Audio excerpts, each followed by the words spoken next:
Let your imagination soar with Audible. With stories across every genre, from expert advice to fantasy, you'll be inspired to imagine new worlds, possibilities, and ways of thinking. Listening can even lead to a positive change in your mood, habits, and overall well-being. As an Audible member, you'll get to choose one title a month to keep from their entire catalog, including bestsellers and new releases. Allow yourself to delve into the spooky this season by listening to classics like Stephen King's The Shining and Pet Sematary. There's more to imagine when you listen. New members can try Audible free for 30 days. Visit audible.com/imagine or text imagine to 500-500. That's audible.com/imagine or text imagine to 500-500. This Halloween, ghoul all out with Instacart. Whether you're hunting for the perfect costume, eyeing that giant bag of candy, or casting spells with eerie decor, we've got it all in one place. Download the Instacart app and get delivery in as fast as 30 minutes. Plus, enjoy $0 delivery fees on your first 3 orders. Offer valid for a limited time. Minimum $10 per order. Service fees, other fees, and additional terms apply. Instacart, bringing the store to your door this Halloween. You better not have no plans tonight. Movie time and it's feeling right. Looking for a love that lasts. You'll find it at Romancing the Podcast. Ooh, ooh, baby, you had me at hello. Ooh, I love you. I know. Ooh, ooh, baby, you're the wind beneath my wings. Ooh, ah, I'll have what she's having. Good morning, good morning. Paige, your voice. It's almost back. It's back. We missed it. It's good to have it back. I missed it. I'm sure. No, I'm sure. Yeah. I did enjoy the temporary hilarious delivery it gave me on some jokes. There were some listeners, I'm assuming, who enjoyed some ASMR content that were really into whispery Paige. My favorite is the one moment during This Means War when I'm like desperately guzzling tea to stay alive. And I'm just like, help me, Sir Waffle-Lot. And I'm like, I couldn't even replicate how hilarious that sounds if I tried. Guys, what we're saying is you should really be high on cold medicine when you're creating content. Oh. That's what we learned. Beautiful NyQuil. I think it's a sativa. I think it's a sativa. We should start the episode, though, because, I have a lot to say about this movie. Oh, I have many things to say, and I'm assuming we're going to keep this in for fun. Yes. Thank you for listening to Romancing the Pod. You had us at hello. I'm Paige Wesley. And I'm Todd Schlosser. And this week, as we start our destination wedding theme, made you guys watch Crazy Rich Asians. Paige, was this the first time you saw this movie? This absolutely was, because I knew we would eventually do an episode on it, and so I waited. But also, I had this underlying feeling when it came out. I was like, I don't think this is for me, and that's okay. I'm glad that there are movies that are for not me, and I'm happy this is doing well. But I can tell you after watching it today, first of all, I fucking loved this movie and I openly sobbed. Secondly, I think this must have been sponsored by the Visit Tourism Singapore board. I was like, was the budget for this just funded by the Singapore Tourism Board? What? It has to be. And you know what? You fucking got me. Paige, did you write down every time you were like, I want to go to there? I gotta fucking go to Singapore. Now, Singapore has actually been on my list for a while. My dad and my sister went to Singapore and said it was fucking incredible. And then watching this, I was like, God damn it. I know. You got me, tourism board. Their street food vendors have Michelin stars. Paige, I demand we go. Well, that's night markets all over Asia, man. We went to night markets in Tokyo and stuff I went to some night markets in Tokyo that were amazing, but they made these sound amazing-ish, on the level or better. I feel like they probably are on the level or better. But my point 3, and again, as I am about to say this, I want to let you all know, I'm going to spend the rest of this 2 hours absolutely loving every second of this movie. So bear with me as I say that there are many points in this movie where I feel like maybe it's the Singaporean tourism board standing behind you with a chloroform rag, but there's many points where you're like, wait a second, if they got here in the 1800s and they've had money, and the movie is just like, shh, shh, shh, shh, shh, the wedding has a river. And you're like, the wedding has a river! Paige, they have things at the ends of sticks that make it look like lightning fireflies. bugs. Oh my God. I will talk about the wedding Paige, forever. I didn't even know either of those characters and I cried. Like, we know who they are. We've met them a few times, but like, we don't get their story. I cried. It was beautiful. At multiple points, you're like, I have ethical concerns, and they're like, shh, shh, shh, no, look at this building. And you're like, fuck, that building's cool. Like, That building of 3 buildings has a garden roof. What? It's that's the beautiful. thing. I have it's to like go a to there. bean on the top. I don't know. And yeah, so it's one of those movies where like immediately after you watch it, you're like, I love every second. This is the coolest thing I've ever seen. And I'm not saying that's wrong because there are so many good performances. It's written incredibly well. Yes. Despite being 2 hours long, it is paced perfect. It never feels boring. It never feels slow. Fantastic movie. Completely agree. After you've watched it, because you just finished it, right? Literally just finished watching it, yes. A few hours ago, because I watched it last night. Then you wake up and you're like, oh, I don't know how happy I can be considering how much money these people have. But if they're going to give me weddings that gorgeous in every movie, let's go. Paige, I loved the movie, but like you said, I also found it largely inaccessible in a way because I'm not crazy rich, nor do I have culture like this. And I only say that because my family's been in America since like the 1700s. So like I Sure. have no connection to my German and French and, Sure. English, Scottish roots. Like I don't know any of that shit anymore. I mean, good thing you still speak English. I know, right? Like I could have You been guys French or haven't German. lost it. But that's what I mean. Like, so they have such like a cool connection to that Yes. culture and heritage that I loved. It kind of made me wish that like I wasn't so far removed from that, right? But Sure. I also didn't know anything about it really. I mean, I know like some basics, but Sure. I found this movie, even though it was maybe like culturally and socioeconomically inaccessible, delightful. I Right? really loved it. And if in every scene you're not thinking, how many workers did they have to exploit Thank you. to bring this Thank level you. of wealth?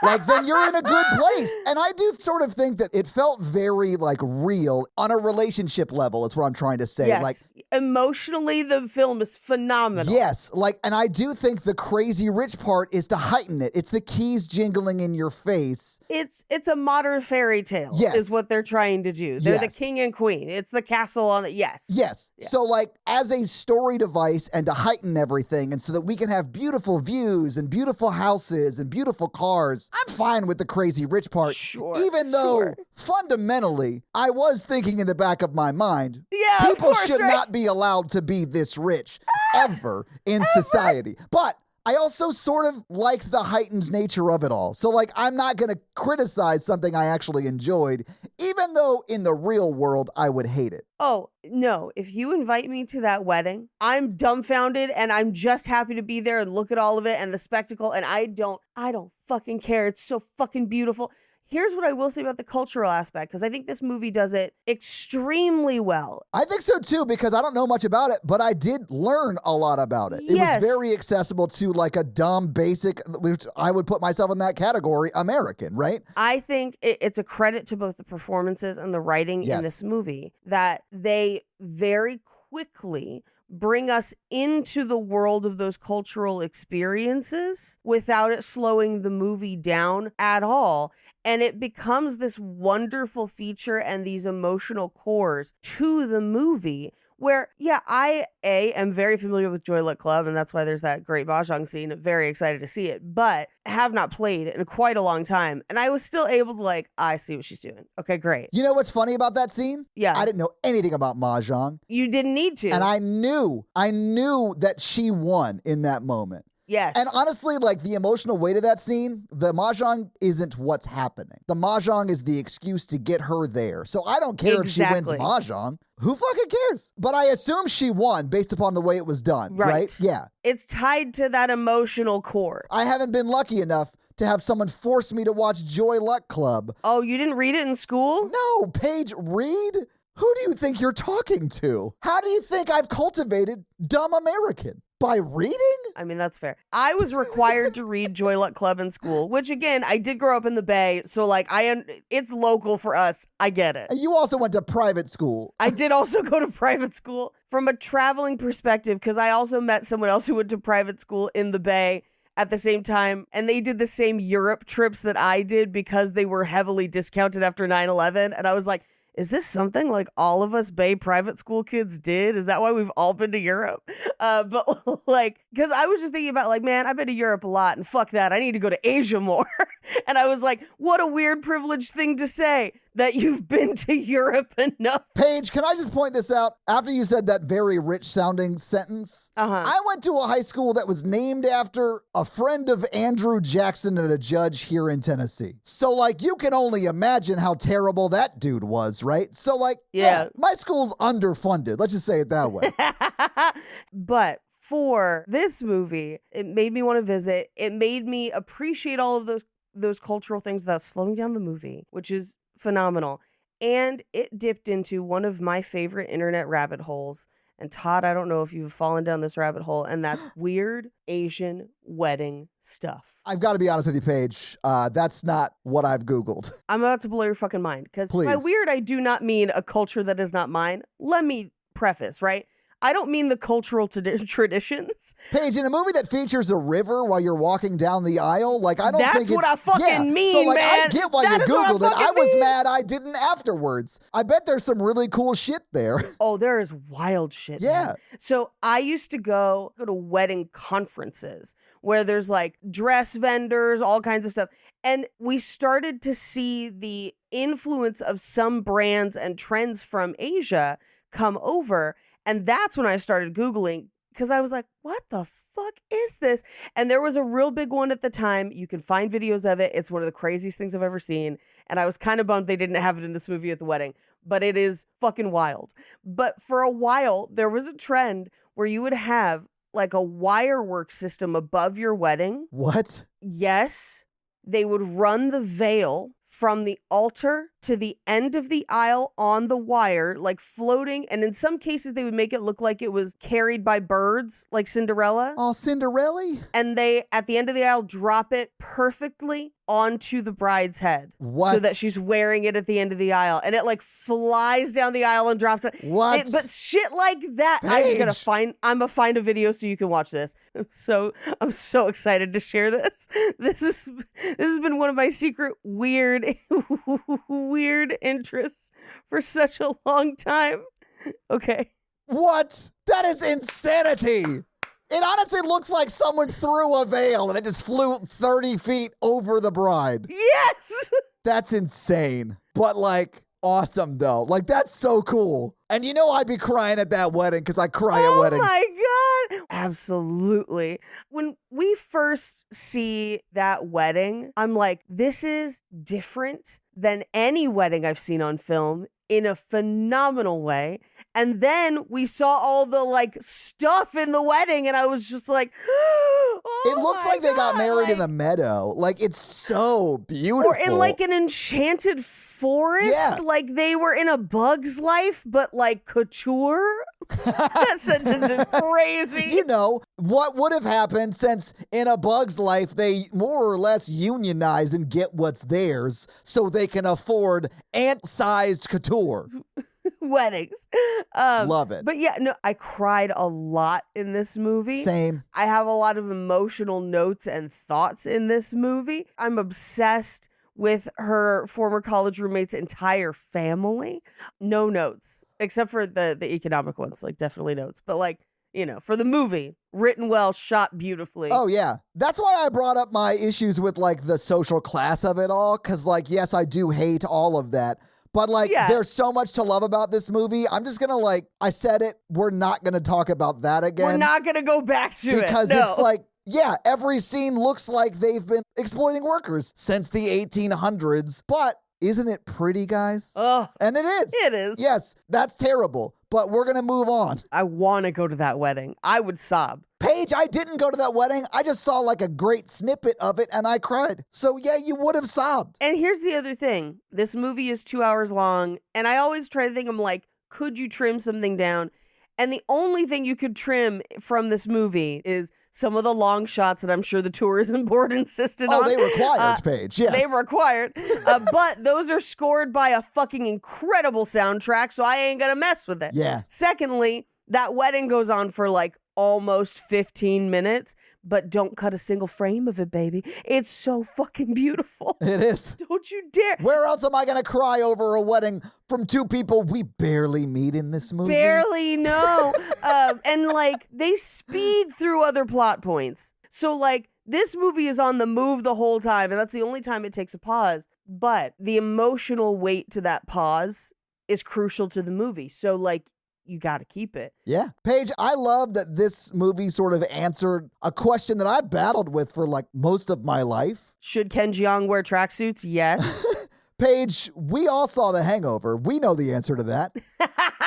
Fair. No, the question was, what's more important, lyrics or melody? Like, what is like in the songs? It's got to be melody, right? It's 100% melody. Clearly more because important. like I knew every song that was like an American standard pop song, you know, or whatever. Sure. And they were all sung in, I'm assuming, was it Cantonese or Chinese or? This movie speaks like 6 different Asian languages, and I believe most of the songs are in Mandarin. Okay. Although some of them may have been Cantonese. Who knows? I mean, it's all Greek to me, baby. But whenever they're speaking different languages in the movie, it's all subtitled. Like, it's not, that doesn't take away from the movie for me at all. And I don't like subtitles. Well, and the movie calls out when they're switching languages. Yes. Very easily within the conversation. And if you do watch it with subtitles, it will highlight when different languages are spoken. So you have a sense of what's happening. I didn't watch it with, quote, subtitles on, but that's cool. I didn't realize that. Yeah. But you heard Material Girl and you knew it. You know what I'm saying? Loved it. Also, perfect song for this movie. Yeah.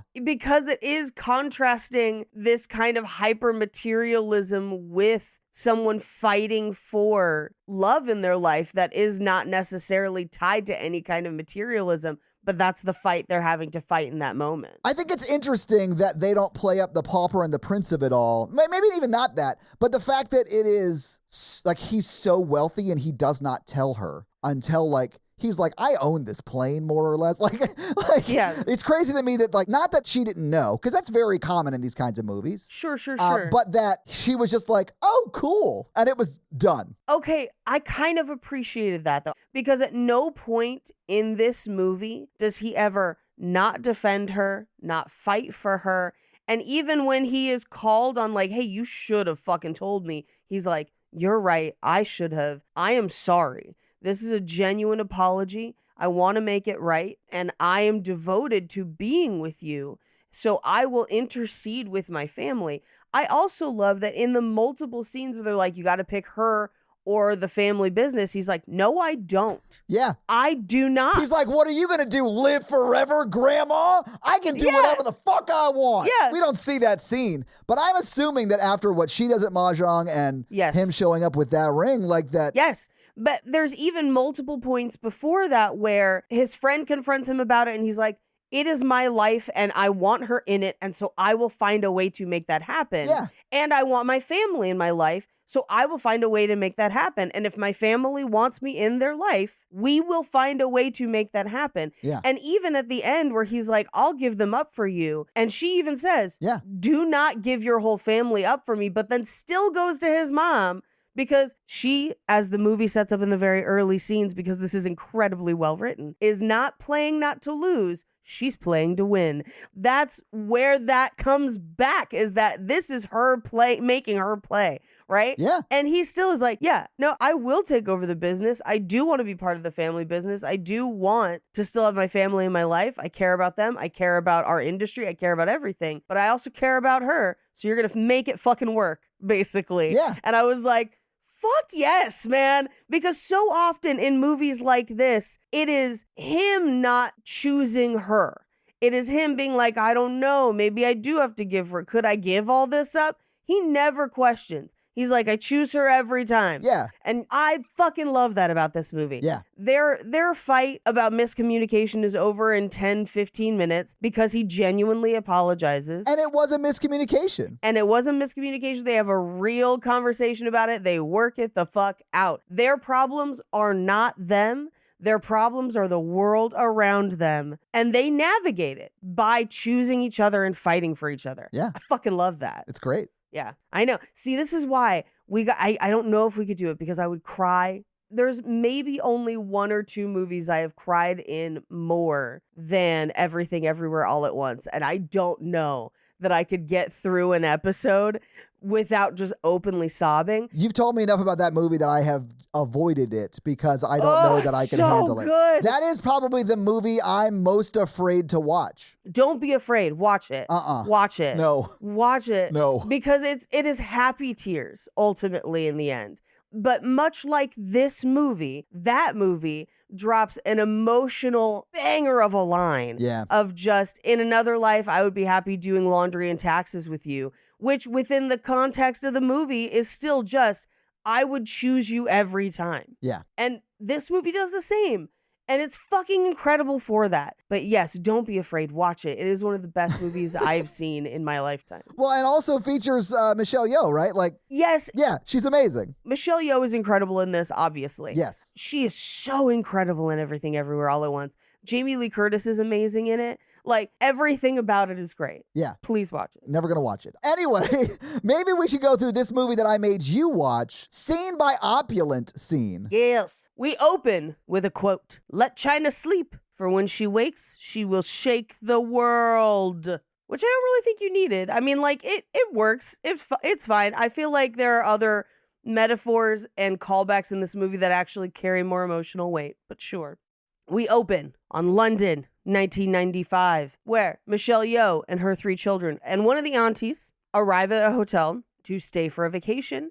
And it is a very posh hotel. It's a private hotel, which is a phrase I've almost never heard. Same. Because it's like you have to be a member of a club. Right. And then you can rent a room. I assume it's like that. I assume it's like the sports club you stayed at. Yeah, so like when I stayed at the Pacific Union Club, which I think is the sports club you're talking about, I didn't even know it was called a sports club page. That's how much I should not have been there. But because of some work I did for someone who's very rich and sort of famous and prominent, he's a member and he let me stay there. Right. Which was also a weird experience because I had to show up to the door, ring the doorbell. A guy had to come to the door and I literally handed him a handwritten note from the senator. Yeah. And he was like, hang on a second. And then came back 2 minutes later and let me in. Yeah. It was like he had to go phone somebody or something. But the place was beautiful. Like, I'm sure it was haunted. I'm lucky I survived. Yep. That's how a horror movie is going to start that I write and direct. Yeah. Actually, Paige, that maybe you write and I direct. Sure. If we want it to be good, at least. Yeah, there you go.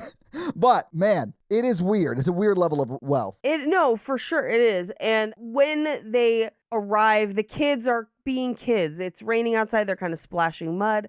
And the people of the hotel are like, no. And they are being blatantly racist. So racist, guys. So like, incredibly racist. I mean, it's clear by their clothes they're coming in. Yes. They're rich. Yeah, of course they're rich. Yeah. I mean, I get that it's a private hotel. It's raining outside. It's women and children, first off. Let them dry off a bit at least. Let them use the phone inside at least. And they don't do any of that. And they're sort of like, I'm sure you're in the wrong place without asking them who they are, what they're doing. She even says, I have a reservation. She does. She has a reservation for a specific suite, in fact. Yes. Which part of me is like, she has a reservation, man. I know. I don't care what you think. Like, she reserved it, which means you couldn't reserve this isn't now where you could go online. This is 1995, which means somebody there knows how rich they are and reserved that room. Well, okay. Like, I actually did wonder this because if it's her that booked the room, her name is Eleanor Young. And that Yes. might sound like just a white British lady. Except that she says, you and I spoke on the phone earlier today. I know, but she speaks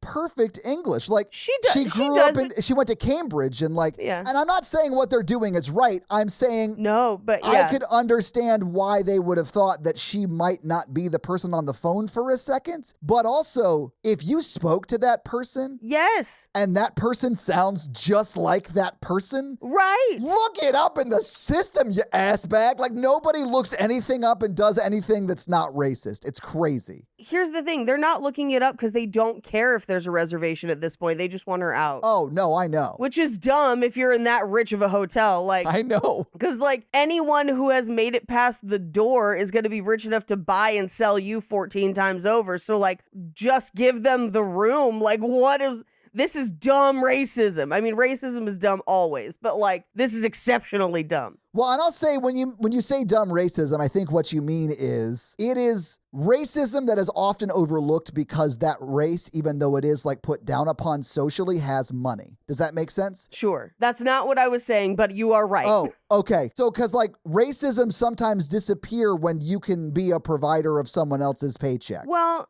I would argue that it never quite disappears. It's just Well, no, lurking that's further fair back in too. the shadows. Yes. Yeah. No, what I'm saying is, as a racist in the scene, right? As that person, you have to be more logical. Like, still don't be racist. Like, that's the best thing, is to just not be racist. But how can you be this dumb about your racism that you're going to fuck up your own life? Like, some racists just be trying to ice skate uphill, man, where you're like, it's more important for me to be racist. Then have a job. Because Yes! you know she fucking fired them that night. They Deserved. left hat in hand with the uniform on their back in possibly 2 weeks. Who knows? This was Margaret Thatcher's UK, so maybe even not that. She makes him mop up. I actually hope she kept him on staff and just demoted him till he left. That is the play. God damn it, Paige. Yes, that is exactly what she should have done. You gotta be petty, man. Yes. But like, it boggles my mind when people will like work outside of their own best interests just to be racist. That's the dumbest thing in the world to me. And that is what he does in this moment. Cause like, hey, dude, if she even knows about this hotel, she's probably rich enough to be there. So like, why would you make this play? Why would you make her go outside in the rain to the payphone? Like, he treats her terribly. And she basically walks outside to the payphone and is like, beep, boop, beep, buy this fucking hotel. She does. She's like, I want to own this thing in 5 minutes. Get it done. And they're so rich, her husband gets it done. Yeah. Well, because I'm sure her husband calls Lord Colthorpe, who is probably the person they knew, which is why they had a reservation there. Their businesses probably do business. Like, it's probably that Right. sort of a relationship. So they like know each other, maybe even a little socially. Sure. But, like, if Lord Cawthorne or whatever that dude's name was, Colthorpe, yeah. whatever, he owned the hotel. He owned the whole hotel. Yes. He's a lord in the British society. Like, he's very high status. If that person's vouching for you, what the fuck? Why are you not letting that person in your hotel? Sorry, I'm going back to the racism bit. Like, No, I know, those guys right? are so dumb. So dumb. They're so sorry. fucking dumb. I'm so sorry. They're so dumb. So dumb. But also, he doesn't come down to vouch for them until it's too late, right? Oh, I mean, sure. If they had called up and been like, let me just check and make sure your room is ready, and then called to vouch for her or Yeah, whatever. they had done anything. But no, they were just racist assholes, right? And so, so they just called him and were like, what is your number to sell the hotel? Great, double it. Yeah. And just as a flex, like, have you ever, not at this level, obviously, because we do this, but like, have you ever had a moment where you get to like financially bitch slap someone and walk through like being like, suck a butt for being a dick to me? Because it does feel phenomenal. I don't even know what that would be like. What are you talking about? Give me an I mean, outside of buying a hotel for twice what it's worth or whatever, like they do here, I don't know what would that be? So in my life, the best this has ever felt is, so I had kind of a predatory lease on a car because my credit was bad because I was poor. College, man. It was not long after. Yeah. Well, My yeah. lease was up and I just wanted to buy out the rest of to pay whatever's left on that car and just buy it and own it. I know. This is going to be bad. I know. Yeah, this is terrible. The dealership was so predatory that they refused to finance the rest of the lease, but instead were trying to force me to buy a new car at more than double that amount to lock me into a longer thing. And I was like, I don't want that. I want the car I've been driving for 3 years, guys. I want the car I've been driving for 3 years. Yeah. And I was alone at the dealership. I was a woman alone. They were absolutely taking advantage of it. I had been there for 6 hours. Oh, there are police interrogations that last shorter, Paige. I called my dad in tears, sobbing, because I'm like, I'm going to have to just not have a car. Like, I can't do this, right? And my dad, as I'm like telling him what's happening, and he's realizing, because he's a grown-up that has been alive much longer than me, that this is a predatory like this is not being good. He's like, fuck them. And then like calls the dealership and was like, damn it, I love your dad so much. Oh, I love him. He's like, we're paying cash. And they were like, I'm sorry, what? Now, granted, it was not a crazy amount. Like, it's a lot of money, but like, it's an amount of money now that like, if I played my cards right for a few months, I could do this. But at the time, I could not. Oh, of course. Paige, you were just out of college trying not to have to move home from the city in which your dreams can come true. Like, I believe me, I've been a starving artist most of my life. I completely get it. Yeah. Yeah. But yeah, my dad was just like, I already wired you the money. Click. And they were like, here are your keys. Like, just sheepishly. And I walked out, I was like, fuck you, motherfuckers. In that moment, it felt like this, of like, I just bought the hotel, you motherfuckers. I've never had something like that happen, but I bet it felt amazing to walk out of that fucking place. Incredible. Paige, that's amazing. And I truly do love that story. And it, like, everything I know about your dad, like, that felt so true to who your dad is a person. And here's the thing, ultimately, I had to pay my parents back that $10,000. Sure, absolutely. And like, literally, like, I walked out just like fist pumping in the air like Rocky, and my dad is like, all right, so now every month for the next 5 years or whatever, you owe me $300. Yeah, or whatever the math worked out to be. Yeah, I'm sure he like, didn't predatory loan his own daughter check. Calm down. No. He was like, we're just not good at math. Yeah, set it up in Bank of America. Yeah. Just send it automatically. So I did ultimately pay that money, but like, he didn't pay it for you. You got a loan from the Bank of Dad. I got a loan from the Bank of Dad. Yes. But fuck it, we're paying cash. I was just like, da-da-da-da, click, da-da-da-da-da. Yeah. That's amazing. I love it. That's a fraction of what happened in this scene of like, we're buying the hotel. But like, it is that feeling of like, I achieved justice. Yes. You know, not really justice, but yeah. Fuck those racists, but we gotta move on. She buys the hotel, all right? And then it moves to present day. I do think this is a very important scene emotionally, though, because I think later in the movie, Michelle Yeoh's character can feel cold and cruel and out of touch. And this reminds us that, like, yo, she didn't just have it easy. She has also experienced hardship and people not taking her seriously and people not acknowledging who she is and her worth. And she's not afraid to buy the hotel. That's who we're dealing with. Yeah. And even when she is being harsh in the movie later, you're like, yeah, but like the right play, she will respect. And that is ultimately what happens. I mean, that is what happens. And I do think you have to set this up now to have that pay off. But we also need a few other beats. And again, you've mentioned this movie's really well written. So I think for the ring pop reveal to land as hard as it does. Oh, I saw. There has to be a lot of moments where you see, and it's mainly through Michelle Yeoh's character because she is such sort of a villain through the whole movie. But I don't think she's a villain. Well, I will make my case. But yes. From the perspective of our leading lady, she is like a big roadblock into her getting what she wants, you know? Sure. And I think one of the reasons I think Michelle Yeoh does an amazing job is because you don't see her as a villain. Like, everything she does makes sense and rings true because you're like, I get why that character would do that, you know? Right. Including the flip. Like, the flip at the end of rom-coms a lot is like, well, we can't be together because our families hate each other, but he walked across this field for me, so like, everyone's just okay with it now. And that feels somewhat cheap in some senses because they don't stick the landing like this does. Right. Because I do believe after Mahjong, Michelle Yeoh was like, fuck, she does have what it takes. Yes. You know? Yes. Like, I don't even need the scene between her and Nick to know she got it, you know? Like, that we don't get. Like, we don't get the scene between Nick and her when he gets the ring, you know? Anyway, so yes, present day. And we are in her classroom where she is teaching game theory. She being Rachel Chu, Constance Wu, the main character. So she's playing poker and she essentially bluffs her way to a win. And she's basically teaching that you have to play offensively, not defensively, because that is what her opponent was doing. Yes. Her opponent was trying not to lose. She was trying to win. That is the exact mirror of our Mahjong scene later. Yeah. So like this 2-second scene is so emotionally important to the movie that like, but the first time you're watching it, you're like, oh, interesting, game theory. And then later you're like, brain explode. Like their story circle must have been crazy. I know, but it's great. And I love the way this scene is shot because it opens with them just playing poker and it's like dark all around. You can't see even the background really. It's just all darkness behind them.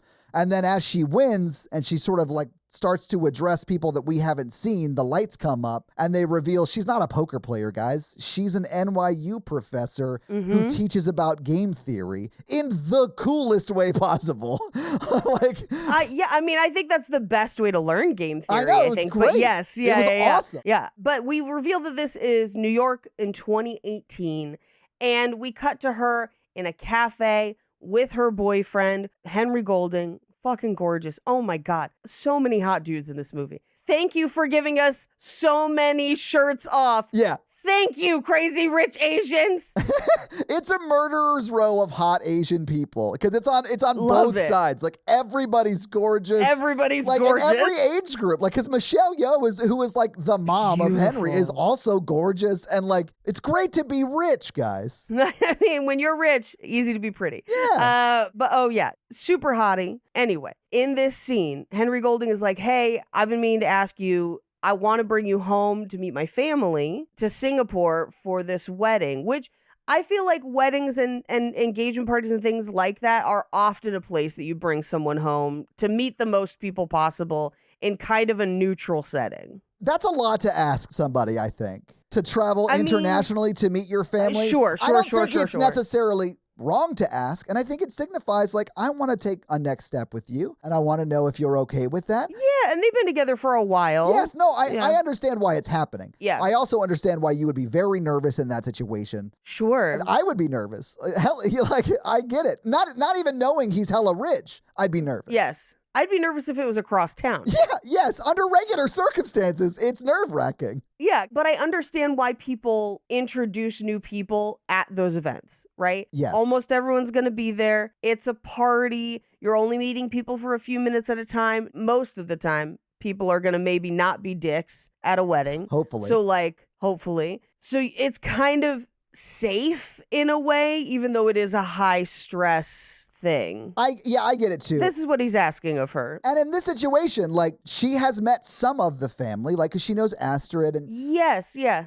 She knows Amarinta yeah. and Colin, I guess, who are the bride and groom. Yes. So like it's not that she doesn't know anybody, but it's mainly new people. I get why you'd be nervous. I mean, I was nervous when I met Natalie's family the first time, and that I just had to go to Chattanooga for that. Right. It wasn't like I had to fly to Singapore. So in my family, for some reason, a tradition has emerged that you bring new people to our ornament exchange because we have an annual all-family ornament exchange around Christmas. And so like the year I brought Jake, my cousin Nick also brought his now wife Heidi. And I think there was like a third. I don't remember who else brought somebody.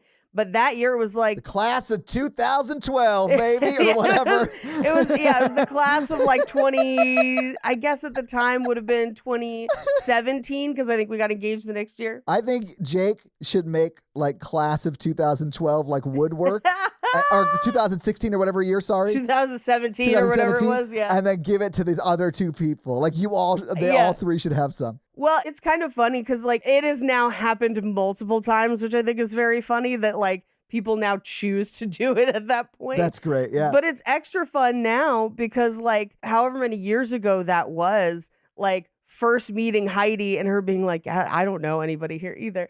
And now we all show up to events. It's like, hey guys, how's it going? And now they're your family. It's kind of fun to have like watched that evolution. Well, I've been a part of it, you know? Yeah. Yeah. Anyway, Jake was fully nervous about that one, especially when my aunt was like, where's the lumberjack? And like, snagged him. You got to watch out for those ants, man. That's what I learned in A Bug's Life. That's true. But we also find out in this scene that she is nervous because also she's meeting his family. She has not met many people outside of them. Yeah. I know she will articulate that she's like, I understood that you were kind of rich because of some of these things. I had no idea it was this, right? Right. I mean, in my mind, he was like, yeah, my dad runs a successful business back home, and I'm the heir apparent, so I'm here to learn and become as good at business as college can teach me to be, and then I'm going to go home and sort of apprentice for the job of taking it over. Yeah. But I don't think she knew the scale of it. Yeah, I think she assumes he's by a Tesla rich, not by a country rich. And like those are very different riches. But there's a second component to her anxiety around this event, I will say. And that is that she is the daughter of immigrants in America. And so she is Asian American.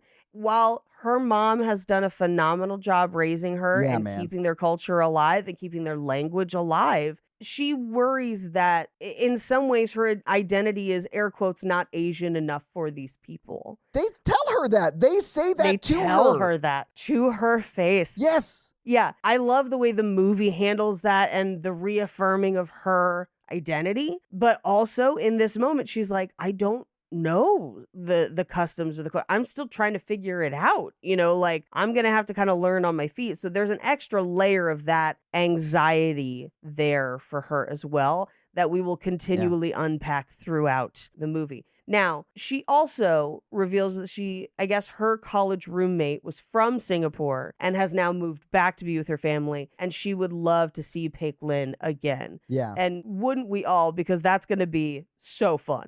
Honestly, probably my favorite character in the movie. Single character, I should say. The whole family. I love the whole family. Because it's, okay, so should we, it's Awkwafina. Wait until we get there. They have a whole, like, meet cute later where we meet the whole family. It's unhinged in the best way. We will get to it. But we're just laying the groundwork that she will also have other friends there that are not part of this wedding party. Yeah. But while they are sitting and talking, another girl in the cafe snaps a picture of them and posts it on WhatsApp. Now, this is another one of those cultural things that I think is fucking fascinating. Yeah. The WhatsApp of it all. The WhatsApp of it all. And the family group chats that are huge and massive. I did love how they Shutterstock montage this scene. And it's sort of very high tech, but old Hollywood because it's it's big band music that you would have heard in a 1960s or 50s rom-com. Did you hear about her and Tim? Oh, yeah. It's very but it's also cut between very beautiful settings in Singapore, I'd imagine, or in Asia maybe. But it's a great and very well done montage. Well, and what it tells us, the audience, is basically he's a fucking celebrity. Yeah. That is how rich he is, that this is news. Yeah, there are paparazzi at the wedding they attend. Yes. But the WhatsApp of Rachel unknowingly is now a celebrity. Yeah. In a place that she's never been and she did not know, right? And in part because hey, I know we have a lot of listeners outside the US. Yeah. Inside the US, people only use WhatsApp when they're sending nudes. We don't use it. Is that true? I mean, I don't use WhatsApp, so I don't know. But yeah, okay. Yeah, some people have notably senators and a couple other people have used it when they thought their messages were more private on WhatsApp in America. But at least I would say white Americans not typically using WhatsApp. It's not an app we frequent. So there are whole chats and things that we are unaware of that I think this movie does a great job of being Rachel doesn't even know what she's stepping into. This whole country now knows everything about her. And I do love that they set up the joke that Ronnie Cheng gets to say later of just so is she the Taiwan plastics choose or is she whatever? When he's choo are you? Choo choo choo choo. It gets all the way to his mom, Michelle Yeoh, Yeah. who is at Bible study with the aunties. Because of course she is. Well, Singapore has a very, very large Christian community. This is actually, we have covered this on Cult Podcast a couple I'm times. sure there are reasons for that, Paige. Yes, I know. And we talked about things earlier in the episode, and we're going to just blaze on through to the gorgeous wedding. So, like, they're at a Bible study. Again, because of course they are. Because of course they are. When the WhatsApp pings one of the aunties, and the auntie is just like, did you hear that your son is bringing a date to this wedding? And she's like, well, he dates a lot of people, so I don't think it's that important. They're like, but she's coming here. Yeah. And she's like, never, you know what? I'll be right back. And goes and beep, boop, beep, boop, calls him. The call comes through revealing that they're still at the same cafe. Oh, yeah. It happened That's how minutes fast after it spread. Yeah. And he's like, hey, Mom, what's going on? And she's just like, are you bringing a date to the wedding? And he's like, I was actually just about to ask you about that because, yes, I'm bringing my girlfriend Rachel to the wedding. And she's like, well, you can't stay in our house. Click. I was just like, damn. I mean, she couches it in like well, we're having the house worked on and we shouldn't have guests or whatever. Like she makes up an excuse. Yes. But it is more or less, well, she's not staying here. Click. Yes. Anyway, so we cut back to the cafe and it's like, well, yeah, okay, you're going to Singapore, but it's going to be weird. We know it's going to be weird at this point. We cut to her and her mom picking out dresses and accessories. And I love this scene between her and her mom. I love every scene with her and her mom. Yeah. Because they clearly care about each other. Yes. They can share anything. They are friends. There is a deep, deep loving relationship there and a respect for everything her mom went through. Yes. To give her the life she has. And her mom, but like they may be at a good place now, but her mom literally built that from nothing. Yes. So like I only assume that she remembers as a child way worse circumstances than they're in now, right? Yeah. We will find things out about her mom later that it only makes me more impressed by her mom and what she built based on what has happened to her. And I think that's a thing that Michelle Yeoh kind of misses, her character misses in this movie of like, how could you not respect someone with that level of strength and dedication?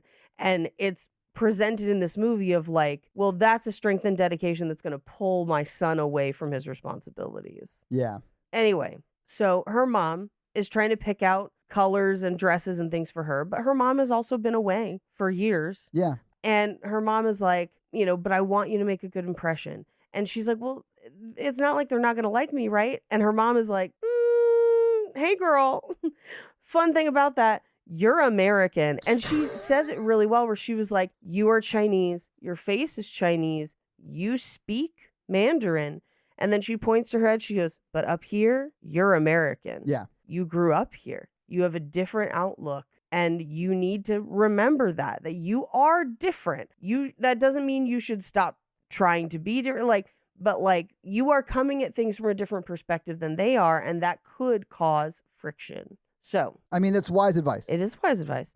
We cut to them on the plane where they have a first class suite. And before I die, I'm going to have sex in a plane bed in one of those crazy first class suites. Okay, do it. I mean, I think it's a little implied that they might have. I think they did. Yeah. They better have. But it's literally like a closed almost hotel room. It is. It's just very small because it's in the cabin of a plane, but they have like a double bed that they're sharing. And it's like a completely closed off room. Yep. Hey, if you can put me and the missus by the engine, she's a screamer.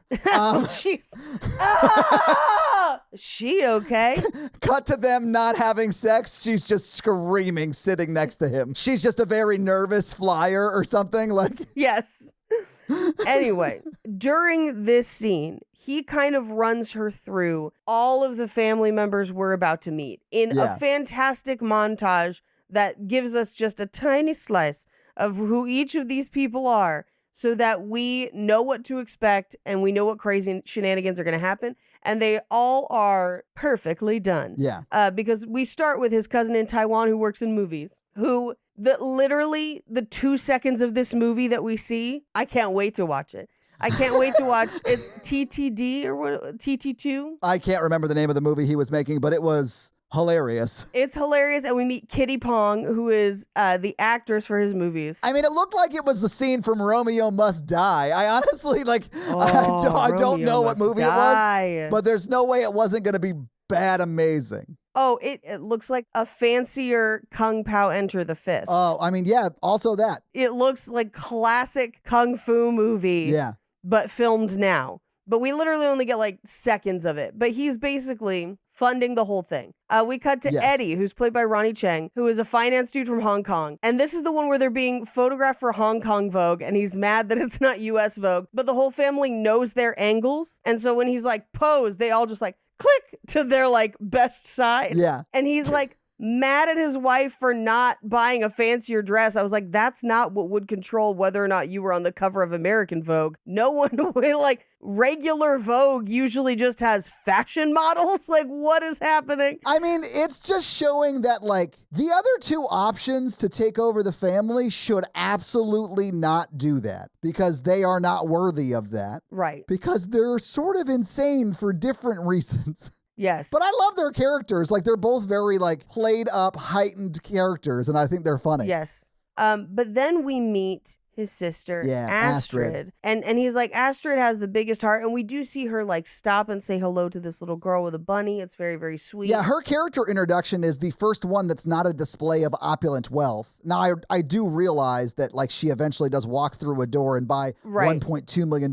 earrings. But, like... Those earrings are important, though. We'll talk about them in a second. They absolutely are, because she puts them like she puts herself up on a shelf. But it is just her being nice to a child whose mother sort of ignored her and her mom was like working with somebody. Like, I'm not blaming the mom for that, but it created this moment that she then sort of cheered the daughter up, right? And it's clear that she doesn't know that kid. Like, it was just a sweet moment, devoid of any sort of social class involved. And then she does walk through the door and buy $1.2 million earrings, which is a very different story. But every other introduction of his family has been like, aren't these people rich and terrible? And hers is like, isn't she sweet? And you do. Like, you love Astrid this whole movie. Yeah. Now, I do want to talk about the earrings because not only are they the metaphorical representation of her putting herself and who she is on the back burner to make someone else happy, which we will get into momentarily. Yes. But they also belonged to a famous woman, like a famous queen from the 1800s. And so it is also this like, this woman was like you, but wore these earrings. And so at the end, when she puts the earrings on and it is basically her saying, I'm going to be me.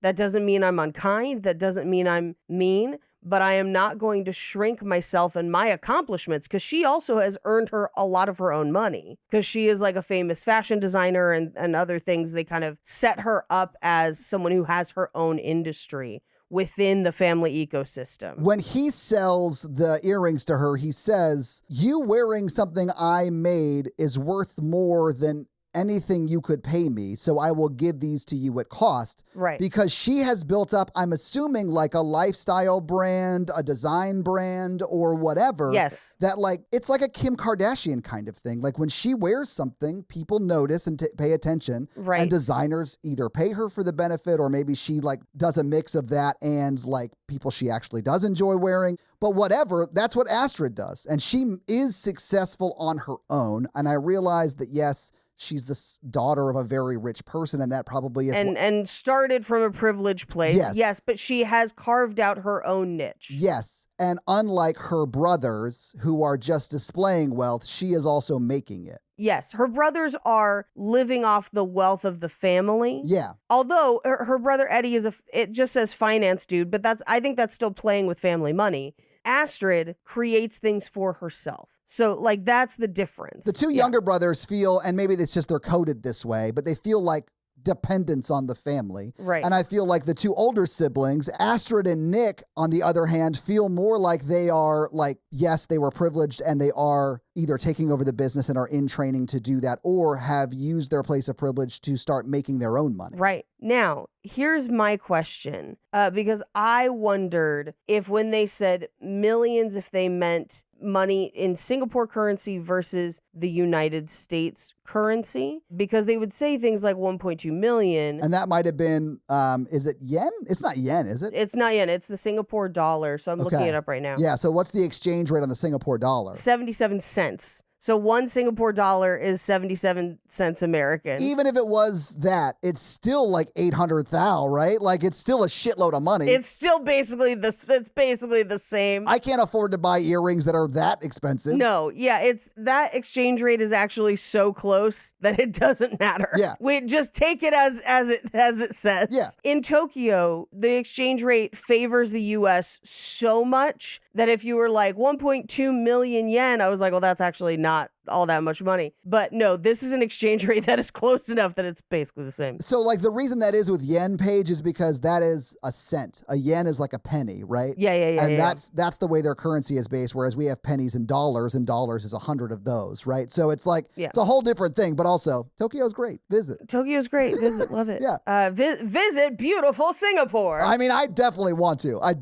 Can't fucking wait. Yeah. We need you guys to get enough fans in Singapore so we could go to Singapore. Guys, yes, please. Anyway, Astrid comes home and has to hide all of the things she bought. Yeah. And we'll come back to it because that's not happening in this scene, but like a couple scenes from now, we're about to see it. Instead, they land. They get to a cool airport in Singapore. I'm assuming the main one. It has a butterfly garden. Dope as hell. But this is where we meet the bride and groom. And it's Armanita? I'm not sure. I was unclear on her name most of the movie because she's only in 4 scenes, even though she is plot-wise very important. Araminta is her name. Oh, yeah, sorry. I don't know them at all. Like her and her husband that like get married in this movie. Literally, it's the set piece we're traveling to go be a part of. I don't know them at all. Like their story isn't all that important. Yeah. It does seem like they truly love each other and it's great that they're getting married, but it's not their story. It's not their story. But Araminta and Colin pick them up at the airport, and it seems like they are kind of modernized. They have clearly studied abroad. They have British or Australian accents. They're positioned as being very, very similar to Nick and Rachel, although we will find out that they live in a very different world as them. But in this first night, they go to the night market, which is it just made me hungry. So I had to make a ton of chicken nuggets, and it was not the same, but you know what? They were delicious. But when Ken Jeong yelled at his daughter to eat those nuggets, you were like, I will, Ken. I will eat these nuggets. I was like, already doing it. Already doing it. Beat you to it, Kenny boy. And he'd be like, I'll allow it. I'll allow it. At this point, I checked the time, and we're 21 minutes into this movie, and I was like, it feels like 5 minutes. This movie is fucking flying. Like, oh my God. Yeah. Great. But this is where Araminta is like, hey, come to my bachelorette party. And she's like, okay, sure, I will. Great. And he's like, great, I'm happy to be home. Perfect. We cut to Astrid's house where they're like, hey, your husband's about to be home. Kid just woke up and wants you to read to him. And so she's like, okay, hide all the shopping bags. And so she's reading a story to her son in French. En français. Yeah. It's a really sweet scene. And it shows that like she is super wealthy. She feels like she has to hide that because her husband comes from another social class. And she's a great mom. Yeah. Like that's what we learn about her. And I love all of those things, except for the husband shit. But we learn why. I love how she handles that later though. So like. Me too. The movie handles it perfectly too. I'm like, yes. But we do in this first scene get a scene of him in the fucking shower, and thank you. Thank you. Yeah, he's a well put together man, Paige. I can admit it. It's fine. Yeah. I wouldn't give him a push or anything, but like I could say he's a hot dude. I mean, yeah. But he gets out of the shower and he's like, I caught the maids hiding some stuff. Like, I know what you're doing. And she's like, great, but I bought you this watch because your startup is launching. I'm really proud of you. And I think she's really trying to be like, I am proud of your accomplishments. They mean something to me. She is. Yes. And even in this moment, he's like, yeah, cool, but I guess you could just buy anything or whatever. And kind of dismisses it, although he does thank her for the watch. But it's clear within this scene, we know that he is unhappy and feels out of place in her life of wealth. The things he chooses to do about that are fucked up and still his fault. And I love that the movie understands that. Paige, I fundamentally don't understand where this dude's coming from at all. Like, this feels so, quote, boomer to me that he's just like, my wife makes more money than me. Who gives a fuck, you moron? Enjoy what your wife can provide. It's not like he's idle. He's also working. he can do whatever he wants, really. That's great. What are we complaining about? I don't think it's that exactly. I think it's more, and I don't think it's her even. It's not. Because I would argue that she is clearly not perpetuating his, air quotes, uselessness. We will find out that the family didn't really approve of them getting married because he did not come from money. And I feel like he, aside from her, feels kind of dismissed in all areas of his life, even though he is, air quotes, working hard. His, air quotes, accomplishments will never mean as much as hers, which is a him problem. It is. And the movie understands that it's a him problem, Yes. not a her problem. Love that. Because again, who gives a shit? That's your wife, man. Like, be proud of your wife's success, even if it outshines your own. That's so dumb. But it's a self-esteem thing. I know. It's a him thing. It's the same thing of dudes that would go on a date with me or a couple dates and then see me do stand-up and then would no longer date me because I was funnier, which it happened to me a couple times. It happened to my sister once or twice. As someone who's dating someone funnier than them, you should always look at that as a perk. Yes. I mean, I'm not saying you have to find that person, but like, look at that as a perk because that's an amazing thing. I don't understand the impulse of being like, my wife or girlfriend or whatever is better at XYZ than me, and that hurts my feelings. I was like, you always gotta be Bill Hall in this moment. Do you know Bill Hall's story? No. I thought you might know it. But okay, so Bill Hall was at like he was in college, he started a comedy troupe. It was the Practical Theater Company. Okay. I think he might have been a junior or a senior, and a freshman tried out. That freshman was beautiful and amazing, and they fell in love, and their comedy troupe grew over the years. They both ended up on SNL together from 82 to 84. And like eventually, I think it was 87, they got married. And they have been one of the longest running Hollywood, quote unquote, marriages. And when she went to college, she was the daughter of a billionaire. And he, I think always knew that he would never shine as bright as her, but that didn't stop him from also being ambitious. Sure. He fucking worked too. Like he was on SNL when she was on SNL. Yeah. Before they got married. So like, I don't know. I've always loved like his side of their relationship. Yeah. Because he still has a career. He still works. Sure. He's been in movies. He's been in TV. He's produced stuff. But like his wife is Julia Louis-Dreyfus. So like, what the fuck are you going to do? Yeah. You're not going to outshine that. It doesn't matter that you're never going to make as much money. Just celebrate her success and do the work you want to do. I don't know. It's so dumb to me. It's like a boomer mentality. And which her speech to him at the end, high marks. Fucking fantastic. Yes. Anyway, so we cut to the next day where Nick and Rachel wake up at the hotel. He's got to go do groomsmen stuff. She's going to have breakfast. She's going to go see her former college roommate and go meet up with her before dinner at grandma's house tonight. And this is Awkwafina. This is, as they put it, Asian Ellen? Is that what they call her in the movie? That's what they call I her. was like, oh my God. And she has Ellen's haircut. Yeah, but she's amazing. Like and I've seen her in other movies too, and she's amazing in all of those as well. But man, Sure. she really shined a lot in this movie, and we need her in more. That's all I'm going to say. Very, very fun. Yes. But so Rachel shows up in the red dress that her mom helped her pick out for dinner because that's what they thought would be appropriate for the event she was walking into. She shows up at the house, at Paiklin's house, and this is where we walk in, and I fucking love Paiklin's mom. I know. Paiklin's mom might be my favorite character in this movie because homegirl is living her best ass life. And we find out that she's like, it's hot out. Come in for the air conditioning. We modeled our house after Versailles and Donald Trump's bathroom.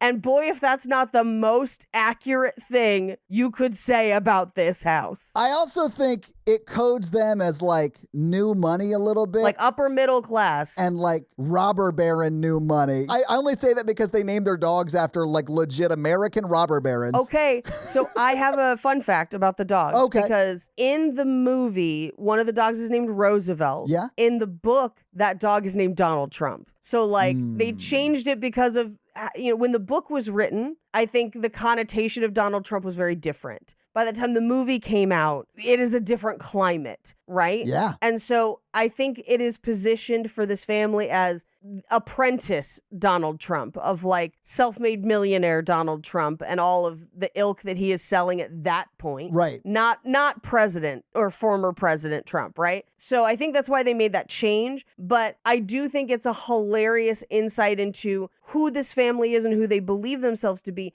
In part because we meet her dad as well, Ken Jeong, who's like, yeah, I studied in the States too, CSU Fullerton. And I laughed out loud because here's the thing. Cal State Fullerton is a great school. Absolutely. It's a state school. Yeah. It's not even a UC. It's a more affordable state school that has great programs. No shame if you went there. Good job saving money. It must be a good school because he went there and then built this because it's clear they're newish money. So like he did well in business. I think he also had family wealth because in order to send somebody Probably, yeah. to the States to study, you need a fair amount of family wealth. Sure. So I'm sure there's some of that too. And whatever business he's in, because he's like, I studied thought at Cal State Fullerton. I was like, is that a class? Like, can you even take a class called thought? I don't know. But then they also had enough money to send their daughter abroad to study to, NYU or wherever Rachel went. So like they have money and have generationally had money, but I think within the context of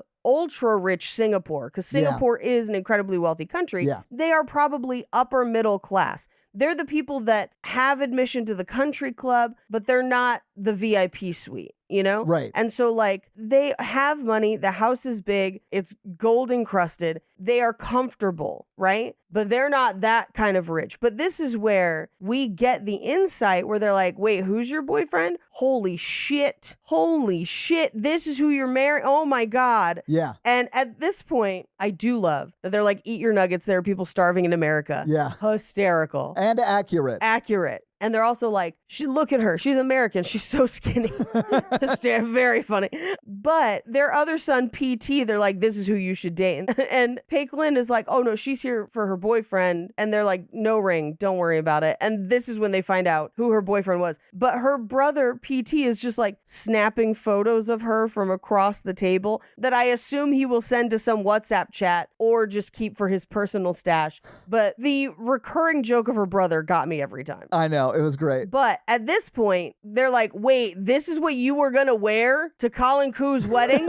Oh, no, girl. No. Well, it's not the wedding. It's to meet the family. Or to meet the family. Yeah. Which I will argue for her is a more higher stakes event. Sure. It doesn't have a river. I mean, no, it doesn't. But it's still first impressions, right? Like those are big moments. Yeah. Well, and I love the scene right after this because immediately Paquelin is like, okay, I'm about to help you out because this is insane. And I love this very brief where she picks up a purse that has the world on it and is like, here's who everyone is. They are old money rich. Most of Singapore is new money. They came over in the 1800s. And when this was jungle and they just built all of this, they are the landlords of the most expensive city in the world. Yeah. That's how rich these people are. So we need formal dresses. Yes. And then Paquelin drives her to the mansion. She's like, it's my one chance to see it. Like, let's go. Yeah. They go up a secret road where security checks them in. They like get in the car. I do like the knife gun. Oh no, he's got a friend. Okay. All right. They go through and she's like, this is $200 million of spectacular real estate. Like, this is incredible. And it's a compound. Yes. Like, amazing. Yeah, and it's beautiful. It's a beautiful house on a lot of open, very plush, beautiful gardens, and it's awesome. In a city of skyscrapers, this is like, it's not like a modest home or anything. It's a mansion, but like it's a lot of green space. Yes. It's beautiful. It's awesome. It's beautiful. I got why she was like, it's 200 million. Like it's a lot. It's a lot. But they pull up and Nick is there in a white suit. Good choice. Yeah. Very nice. Although I actually prefer it with the blue shirt underneath. So I do too. I think spilling that on him was the right call. It was, but the blue shirt does have a bit of a more Miami Vice feel, and I'm here for it. Makes his eyes pop a little bit. It's whatever. It does. But he's basically like, hey, do you want to come for dinner? Because this is a huge party, so like, just come in. And she's like, absolutely, and then has the outfits in her trunk. Love. It is very funny. I like that she like says no very funny ways 2 times before she's like, yeah, absolutely I will. Yeah. Of course I'll come inside. Yeah. So they go inside and he's like, the bathroom's upstairs. She's like, yeah, I got it. And she's just like selfie sticking her way around, which is amazing. Yeah. But he kind of gives her a little bit of a walk around, and she's like, when you said you grew up in your grandmother's house, it was this house? And he's like, yeah. Oops. But they go into the kitchen, and Michelle Yeoh is kind of overseeing all of the food that's coming out, all of the stuff that's being prepared. It all looks fucking incredible. It looks so I'm so hungry. I mean, it does look amazing. All the food looks amazing. Like sticky wings and scallion pancakes, like all of it. It looks so good. Yeah. Anyway, she's like, I'm going to send some herbal soup to the hotel later because she has like a full restaurant kitchen at this house. But they have this great conversation where she's like, oh, so like you're a professor and your mom raised you. That's you must be very proud of her. She must be very proud of you. And she's like, yeah, well, you might also notice that people here are not as open-minded. And it was lovely meeting you, but no dog. Yeah. And she rightfully in that moment is like, oh, she hates me. And he's like, oh, she just takes a while to warm up. Well, I mean, actually, I think she does warm up to her eventually. Yeah. We don't see a scene where she is warm to her, but I do think the Mahjong scene went a long way in earning her respect, at least. I think there is another scene about halfway through the movie that sets up what their relationship might be over time. Yeah. That I think is more important and much more subtle, and we'll talk about it when we get there. Okay, yeah. But this is where we run through. She meets everyone that we saw in the montage. Astrid is there. Great. Glad that they could talk. Edison, or Eddie, is there. The tech Michael's tech startup is there. But Eddie is like, hey, aren't you from the Taiwan plastic shoes? She's like, yeah. No. This is where he's like, chew-vestigating her or whatever, Yes. But, she is not any of them. No. And eventually she does get away from him. Right. And I do love that, like, news about her makes the rounds. So, like, anytime she meets someone, they, like, regurgitate her backstory at her. And he's like, these are the aunties. She's like, hi. And they're like, so you had a single mother? Yeah. She's just like, yes, okay, great. He was a factory worker in China. Wonderful. She thinks that she's meeting the grandma, but it is unfortunately Nick's old nanny. Which is probably the lady that raised Nick on some level, but yeah. Right. But we cut to Michael, who's Astrid's husband, who has kind of pulled away from the party. Largely, he's answering the phones and whatever. Yeah. And so she brings him a plate because she's amazing and is just like, hey, I got your favorites because they're about to clear out dinner. She's like, it seems like you're working a lot. Is there anything I could do? Maybe I could come in a couple days. Maybe we could hire somebody. Like, yeah. Whatever we need to do. But like, that'll get me out of the party tomorrow. So like, if you need somebody. And he's like, no, it's fine. Don't worry about it. And he gets up to grab a fork and he leaves his phone on the table and a text comes through and it just says, the bed feels empty without you. So he is clearly cheating on her. And I love that this is not a misunderstanding. No. There is no, it was something else and not what you thought it was. No, he is cheating on her and he will eventually cop to it. Oh yeah. He admits to it almost immediately. Yeah. But while this is happening, Rachel accidentally spills wine on Nick, so he has to go change. But this is where she meets Ollie, Cousin Oliver, which I love that his name is Cousin Oliver. That's definitely a little writer nugget, because if you are familiar with American pop culture, Cousin Oliver was introduced on the Brady Bunch as an extra character and everyone fucking hated him. Yeah. And Cousin Oliver, in this movie is the one gay cousin. But his relationship and transactional relationship with the family is very, very interesting, where he's like, no one really accepts me for who I am, but they all find me useful. And so I stay around because I can get anything the aunties want, including like an antique gong. And she's like, why would they want an antique gong? And literally cuts to one of the aunties like hitting the gong. And he's like, because they can. Yeah. And they know that I will get it for them. And it is useful to have me around, even though they will never approve of me, which is a wild dichotomy that he lives in, but also I would say manipulates for his own gain in a way that is masterful. Yeah. I think he's doing his best to survive in the system that his family creates for them. Yep. But because of the toxic nature of the system the family creates for them, I know for a fact he's not the only gay person at that party. A hundo. He might be the only out person at that party. Yes. But he's not the only gay person at that party. For sure. He's the only one we know about. Yeah. Let's put it that way. As the viewers, right. He's the only one that is like, it's this one. I'm sure there are others that are not out. Yes. And I sort of love that he's just like, yeah, that's me. And you're weird for not accepting it. Yep. Love Cousin Oliver. Yeah. But Nick goes up to change and we find out that his clothes are washed and pressed every 2 weeks, basically just in case he ever needs to be home, which seems ridiculous if he hasn't worn them, but whatever. It also seems ridiculous because it takes a long time to get from New York to Singapore. So like you could give them a day's heads up probably. Right. And then they could just wash all the clothes. They have a lot of people that work in that household. You know what I'm saying? Yeah.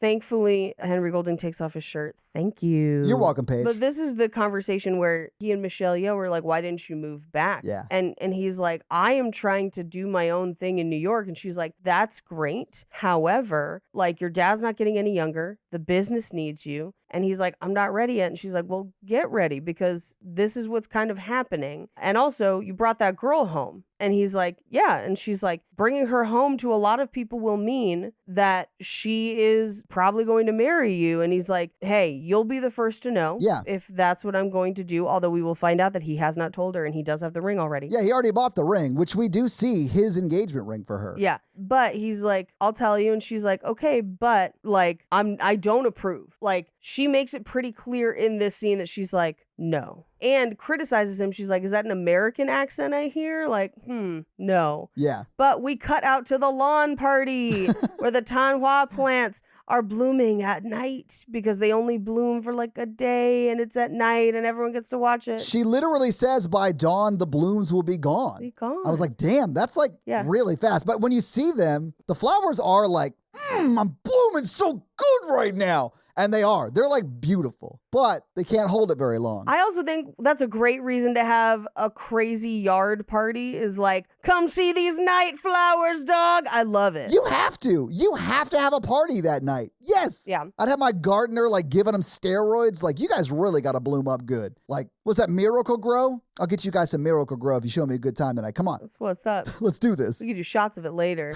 I do love that, again, now they have Oliver with them, or Ollie, scanning the party. So it's like Ollie, Paquelin, and Rachel. And they see Kitty Pong, who's the movie brother's girlfriend. They're like, wasn't she in Two Girls, One Cup of Noodles? The book was better, which I think is a like, because this was also based on a book. I'm sure this is them like ribbing, like, ha ha ha, the book is better. I got it. Yeah. This is where they kind of explain to Rachel, it's not even just that he is rich. He is inheriting this empire. Yeah. He is the equivalent of royalty. He is the crowned prince. And that's why everyone is looking at you. Yeah. Everyone is jealous. Everyone has wanted your position. And they don't feel like you deserve it because you are, air quotes, the interloper from America. Yeah. This is what you have walked into. Yeah, like if you guys get married, this will be your house one day. Yes. Like, you don't understand what this is. Like, this is an insane thing that you're walking into. Yeah. And I think that this is the first moment where she really understands, like, oh my God. Yeah. This is like more than I expected. Yes. But this is where she gets to meet the grandmother. And what I think is really interesting, it presents the grandma as someone who really likes her and appreciates her and thinks she's a great pick and enjoys that she is there. And then the flip later is that the grandma was anti her the whole time. Yeah. It kind of lulls you into a false sense of security that actually plays into another scene later. But in this scene, it seems like the grandma really likes her and it's very, very sweet. And they're going to come and make dumplings in the next couple days. But first they have to go to the bachelorette party. Yeah. But the grandmother says, Nick seems different. And Michelle Yeoh says, yes, when children are away from home for too long, they forget who they are. Yeah. Anyway, we cut to the bachelorette and bachelor parties the next day where they're going to literally fly to other islands. Yes, in helicopters or jets. Yeah. I also love that they're like, nice Gap look. And I'm like, it probably is Gap. Like, she's just probably wearing clothes, but they act like it's like a thing. Yeah, they act like she's like dressing down to not like look so opulent, even though she's crazy rich like they are, but she's not. She's not. That is just her normal look. Yeah. Well, and she meets Amanda. Yeah. Who we'll find out is one of the legal counsels for the family and Nick's ex, but she doesn't know that yet. But Amanda uses the fact that she doesn't know that to get close to her. She's not only Nick's ex, she's like The one the family wants him to marry. Yes, she is the chosen partner for Nick by his family. Right. Yeah. But wheels up, the ladies take off for their party, the boys take off for their party, and we do have this like moment where they've talked about this character, we haven't met them yet, but Bernard, who is like a friend of the family, who is rich but annoying, and he has been in charge of the bachelor party. Yes. And it is played by Jimmy O Yang. They are all in helicopters in international waters, which does not bode well. I was so relieved when it was just him firing off a bazooka and just like a DJ party. It wasn't like Yeah. truly crazy debauchery. Things, like debauchery and like murder and like, because that could be like Hostel 3. Yeah. Like that, you know what I'm saying? Like it could get real dark in international waters. Ask Ocean Gate. Yeah. But I also love that it looks like it's a shipping barge. And then you find out that they've basically built a club in the middle of it surrounding by those shipping crates. Yeah. It is very cool. Like Until that boat hits a bump and those shipping crates fall over and crush the dance floor. But yeah. that's tomorrow's problem. That's Collector 3's cold open. There you go. It's fall, baby. And sweater weather pairs perfectly with savory fall foods. But with your busy schedule, sometimes it's hard to eat the way you'd like to. That's where Factor comes in. Let Factor handle it for you. Their chefs do the shopping and the chopping to bring you fresh, never frozen, fully cooked meals right to your doorstep. All you have to do is heat and eat. All of their meals are dietitian approved, so you know you're getting the nutrition you need along with the fall flavors you crave. And it's fall. You've got tons of things going on outside the kitchen. Jake and I have a million places to be. A pumpkin patch, a graveyard, probably a seance somewhere. Doesn't matter. Keep your plans and turn to Factor. They deliver fresh, nutritious, chef-prepared meals so you don't have to cook. I know you want to stand over a cauldron because it's Halloween, but don't if you don't have to. They're ready to eat in just 2 minutes. So try out Factor meals with our exclusive Romancing the Pod code. Head to factormeals.com/romancingthepod50 and use code romancingthepod50 to get 50% off your first month and 20% off your next month. That's code romancingthepod50 at factormeals.com/romancingthepod50 to get 50% off your first month plus 20% off the next. Credit Karma makes building your credit straightforward and stress-free with help from our credit builder. Sign up today at creditkarma.com and start enhancing your financial health. Credit Karma, your partner in building a brighter financial future. Credit Builder plan is serviced by Credit Karma Credit Builder and requires a line of credit and savings account provided by Cross River Bank, member FDIC. But then we go to the bachelorette party, which I love that she's like, this is about getting centered and sisterhood. We want to relax. And she's like, and that's why you're going to go on a shopping spree for 2 minutes. And I love that Rachel is just like, these women have everything. Why are they still scrambling and grabbing these clothes and everything? And Amanda's like, nobody likes free stuff more than rich people. I have been in some very affluent circles just because of some people that I worked for, literally there taking photos. Like I was there as the help, and it do be like this a lot. Oh, yes, 100%. This felt very real to me from the crazy rich perspective. Yes, but this is where Rachel only takes like the one. And again, Amanda makes it seem like I'm with you. This is crazy, right? Yeah. Because Astrid has not gotten there yet. Yeah. We'll find out something's happening later. But they go to the spa. And my one complaint about the spa was I was like, all this money, you couldn't have individual spa rooms, but fine. Oh, I think that they could. I think that they did this on purpose. They chose not to. Yes. Yeah. This was all orchestrated to take down Rachel. Right. Meanwhile, over at the bachelor party, Nick and Colin, the groom, are like, we got to get out of here. Like, shit's going to pop off. We need to leave. I really do love what they go do. Like, that is way more fun than what they're actually doing on that barge. 100%, except that they somehow land that helicopter on a rock. I didn't notice that. Okay. It's in the background. It's really funny. Oh my God. Okay. Nice. Well, they voiceover dub it of just like, good thing that pilot's license came in handy. So like one of them can fly, right? Yeah. And that honestly, they're crazy rich. I believe it. Yeah, they're crazy rich. And they're on this like platform, just kind of sitting and relaxing and enjoying this tranquil island. And then on kind of just like a craggy rock in the background, somebody clearly just like digitally inserted the helicopter to be like, that's where it landed. Don't ask questions. Because I was like, there's no way. There's no flat surface on that rock. I didn't even notice. That's so funny.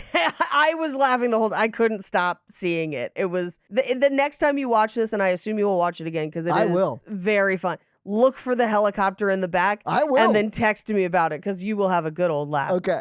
Anyway, during the massages is when Amanda's like, oh, by the way, I'm Nick's ex, although telegraphed a mile away, we knew it. Yeah. But literally all of the other girls are talking shit on her. Like they're setting her up. And they're like, his mom's not in your corner, girl. Like maybe you should just go home. They're being super mean. Oh, yeah. But she walks out and runs into Astrid, and Astrid's like, forget those evil rich girls. Don't worry about it. We'll order room service to the hotel. We'll hang out, just the two of us. It's going to be okay. But in the hotel, there's a bloody dead fish in her bed, and written on the windows are, catch this, you gold digging bitch. Yeah. It's brutal. It is literally what her worst fears of what other people think of her manifested on her wall in fish guts. Because we know she didn't know that he was rich. Again, probably like she didn't know. Thought his dad had a small business that he was going to take over one day. Like, right. That's all she knew. So we know she's not a gold digger. But like from the outside looking in, I get why people see her that way. And like she doesn't want them to see her that way. Right. It's terrible. Right. Well, and she doesn't want to make a scene at the bachelorette party. I actually loved what they did because Astrid and her go bury the fish. And this is where we get some not touching, it's honestly sort of sad, but it's a sweet moment between these two women because they do have like a conversation about what's going on with Astrid. Well, I think oddly enough, this is what is supposed to happen on the bachelorette party. Does that make sense? Like earlier when she was like sisterhood and bonding, this is sisterhood and bonding. And they are going to be sisters. Yes. Yeah. And this is Astrid trusting her and being vulnerable with her in a way that is almost like, you are already family, and this is why I will tell you this. That's one of the reasons I loved it, because it is an immediate acceptance of you as a person just because my brother loves you. And that's sort of what you need to do with people who eventually become in-laws, assuming they're not when you first meet them, you know? Like, right. Yeah. Anyway. And they hug. It's very sweet. Can I give you an example of that? Yes. My family's very silly. A lot of times when we get together as like a family for like Thanksgiving or Christmas, we'll have Nerf fights where we love this. Buy Nerf guns and run around my mom's house shooting Nerf guns at each other. So, no notes. Sounds great. My younger sister, stepsister, but whatever, my younger sister was bringing home her college boyfriend for Thanksgiving. And when they got there, we sat them on the couch and we had stashed probably 15 Nerf guns. Yes. Fuck yes. Around us. Yes. Stuffed into the couch and like just all over, under carpets. Like they were badly hidden. Anyway, so they sit down. We talk maybe 15 minutes. We gave it like a beat. And then my stepdad said a word and we destroyed them. I love this so much. And I don't know if my stepsister knew that this was going to happen because she was involved in previous years. Like she knows this was a possibility. Right. And maybe have even prepped him that he might take part in one. Right. But we then threw them guns and then we shot each other for 2 hours. I love that. I love that so much. My parents briefly had a version of this. We lived in this one house in a neighborhood, and like far back in the neighborhood, like if you were to walk around the block, on the back end of the block, there was this house that had some questionable lawn accoutrements. Are we talking like garden gnomes or? We're talking like a scene of very realistic deer. That's not super uncommon in the South.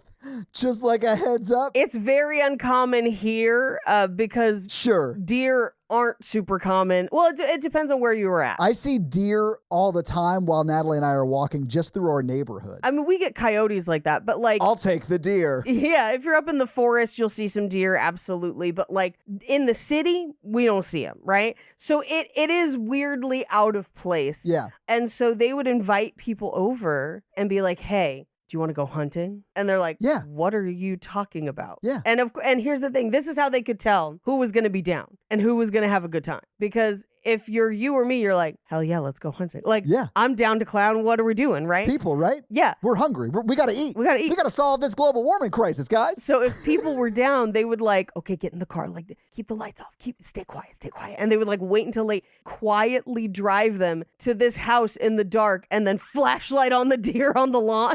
And then just come back to the house for, whatever else they were going to do. But like, it was just this fun little weird bit. That's some amazing tomfoolery, and I'm here for it. It's pretty great. People buy those and put them in their backyards, and then will like shoot bow and arrows at them. Like they will use them as targets here in the South. Your state troubles me. It's not just my state, but it should. But the Nerf thing, that's amazing. Anyway, so we cut to the next day. She has made it back from the trip. She has survived. And she confronts Nick and is like, hey, bro. You did not tell me that you were basically royalty, and this is how they treated me on the trip because of it, and you did not prepare me for what could happen, and that's unfair to me walking into this situation. And instead of being like, well, now we're going to break up because that's what the, story circle dictates. Instead, he's like, you are right. Yeah. And I am so sorry you had to go through that. He fucking owns it. Yeah, he owns it. He's like, Yeah. I should have prepared you more. And he's like, I love you because you're different and because you're not like them. And I love who I am around you, and I don't want that to change, and I will fight for you. So understand that I've got your back no matter what. And he does. I'm just sorry this happened to you. Yeah, he literally does. He owns it. He apologizes, and he, I think, clarifies. And it's great. It's like a great example of how you should react to that in that moment. It is a great example in a very short scene of how well they communicate as a couple. Yeah. To let us know they should be together. They work well together and they have each other's back. So now they're going to get through it together. Good. They have to go make dumplings. And she is kind of really enjoying this time of them all making dumplings together at the table.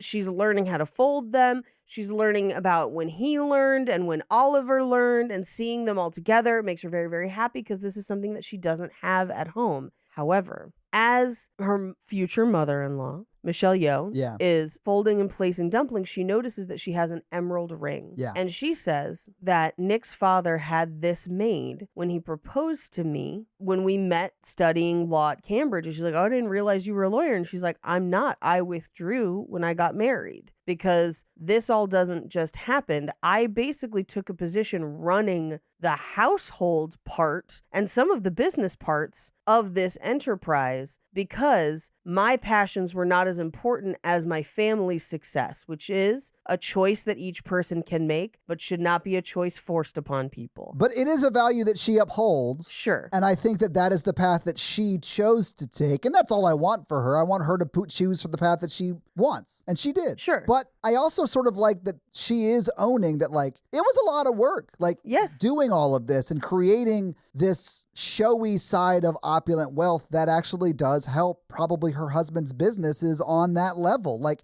there is like a job for her just as 100. Someone who is this wealthy's wife. And it's not just like a life of luxury. No. I think that she is making this clear to Rachel because she thinks Rachel's a gold digger. Yes. And doesn't understand that Rachel had no idea about any of this and is very uncomfortable with it. Right. But I understood why her mom was making that clear to her. I also think there's another element to it. I'm sure. Of Michelle Yeoh is positioned as the next matriarch of this family. She's the next Amma. Yeah, holding the aunties together, making sure everyone is there making dumplings, making sure these traditions of how to make dumplings are preserved and passed down. And there is an element to this of how can you, an American, preserve this? Right. And that is the undercurrent too of the scene. And this is where she's like family first instead of passion. And Rachel clearly takes it as the insult it is, because this is directed as her of like, you don't belong. Yeah. And grandma shows up and criticizes the way that Michelle Yeoh has folded the dumplings. Now, this scene and the scene right after it are so layered from so many different perspectives and written so masterfully and so subtly that I feel like a lot of people will miss what is happening in these scenes because it is literally 2 lines. It is this line of, you've lost your touch. And then Rachel gets up to go to the bathroom. It seems like Grandma is on Rachel's side because Nick is the favorite. That's what's kind of been established. However, It does seem that way, yeah. in the very next scene, she's going to find a bathroom. She can't find it because this house is ginormous. And Michelle Yeoh kind of tracks her down and says, I'm glad I found you. I feel like I have been unfair. Yeah. But let me explain a little bit more about the ring. They wouldn't give me the family ring. I wasn't the first or the second choice. She probably wouldn't have even have been the last choice. Right. Because it seems like she was forced upon them. Right. And she says they came around after many years, but for good reason, because I was not prepared for what this life would be. And after having been this person, I can say to you, and this is the second most important line in this entire fucking movie, she says, I know this much. You will never be enough. Now, this movie, for the sake of plot, will take that line, you will never be enough, as her saying to Rachel, you are not enough. But she is actually saying two things here. Okay, can I read you what I wrote in my notes? Yes. Because I want to know if we felt the same thing. Probably. Well, I don't know, because to me it felt like she was saying when you will never be enough because she has always been made to feel like she was never enough, which we literally just saw the Amma do to her, right? And it was almost like a, trust me, you don't want this life. Almost on that level. Yes, it is that. And the only reason I got that is because Michelle Yeoh is fucking an amazing actress. So fucking great. She's so good. Because yes, she is saying you will never be enough, but she is also saying I will never be enough because there is no enough. Yeah. They will never accept. Like, for as much as she's like, yeah, I am the matriarch of this family, she still just got criticized on her dumplings that look just as good as anyone else's. Yeah. Because she will never be enough. So it's not just you will never be enough. I will never be enough. You can't even strive for enough. There is no enough. Yeah. And it is, you don't want this life. Yeah. You don't want it. And because even with that knowledge, Michelle Yeoh's character is still going to criticize Rachel's dumplings someday. Yeah. It is like that hurt people generationally hurt people.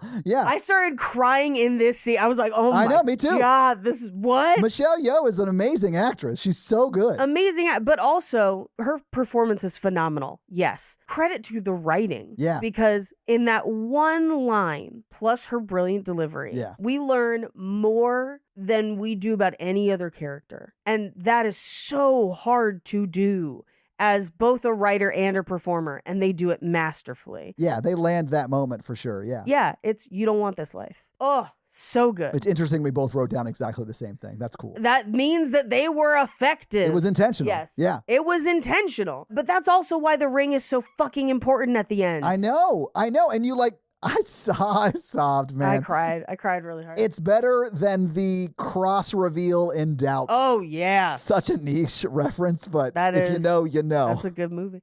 Anyway, they go home, or at least they drive they're going to go to dinner or whatever. And she is crying kind of quietly to herself in the car because I think Rachel has internalized you will never be enough as you personally, you individually will never be enough. Not this position comes with constant criticism forever. Yeah. Which is really what was said to her. Yeah. But we don't see what they do that night. It's assumed that they do they go see a movie or whatever. Doesn't matter. We cut to the next day. She is at a cafe with Paik Lin, who is just like, that's honestly, bars. She's dropping bars. Like, that's a badass thing to say to somebody. Yes. Which honestly, from like an evil queen villain sense, yes. But I do love that in this moment, she's like, you should tell her that you'll leave. She'll probably write you a check for like 10 million. Just like, I do love how she take the money. She ups the money a little bit. She's like, okay, but get some money out of it. Get some money. Get some money. Yeah.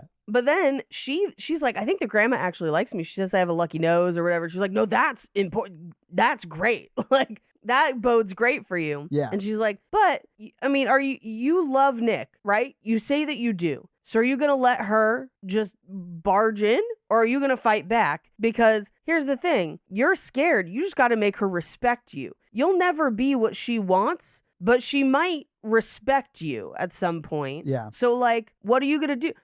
Don't be chicken. Chickens are fucking bitches.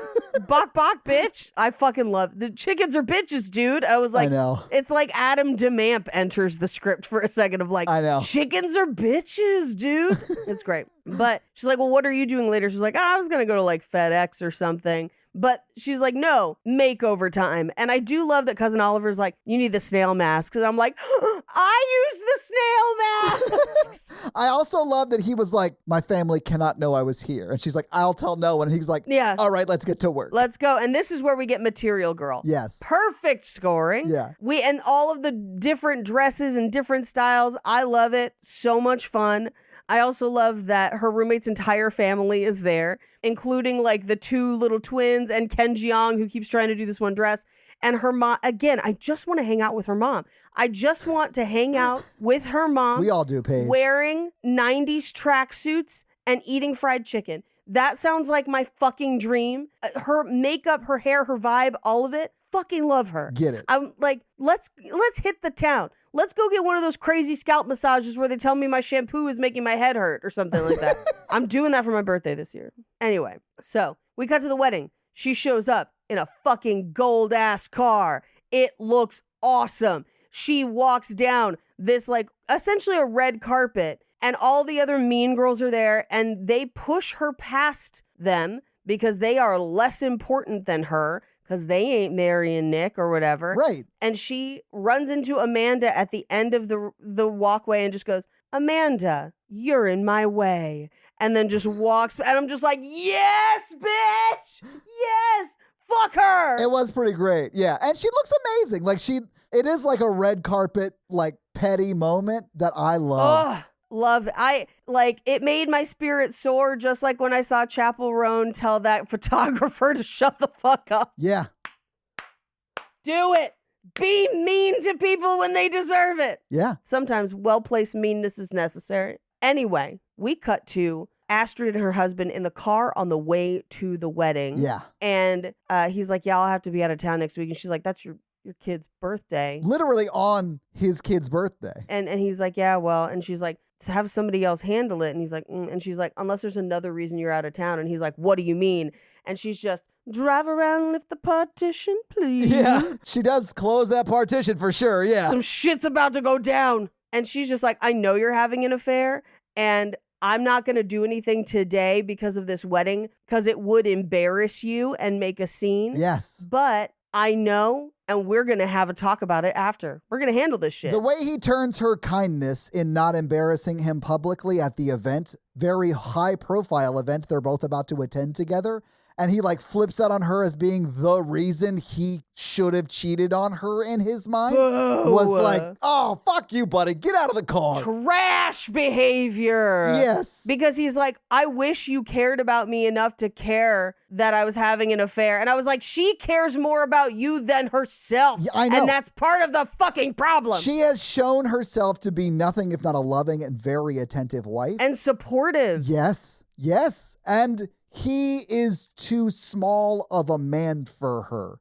Because, like, if you can't handle your wife's success, what are you doing? Yeah. Like, that makes no sense to me. If I'm too much, go find less. Yes. Like, that is what he will be doing. yes. Literally. Quite literally. Because he is so insecure as a man. Yep. And such a little baby child that he has to be the breadwinner. Like, that's such a fucking insane, like, belief. I don't know. But that dude needs therapy. And here's the thing. I don't even think it has to be breadwinner. I just think that he was insecure in general. I don't even think there's like a dollar amount on it. I think it's a general insecurity that he let ruin his relationship.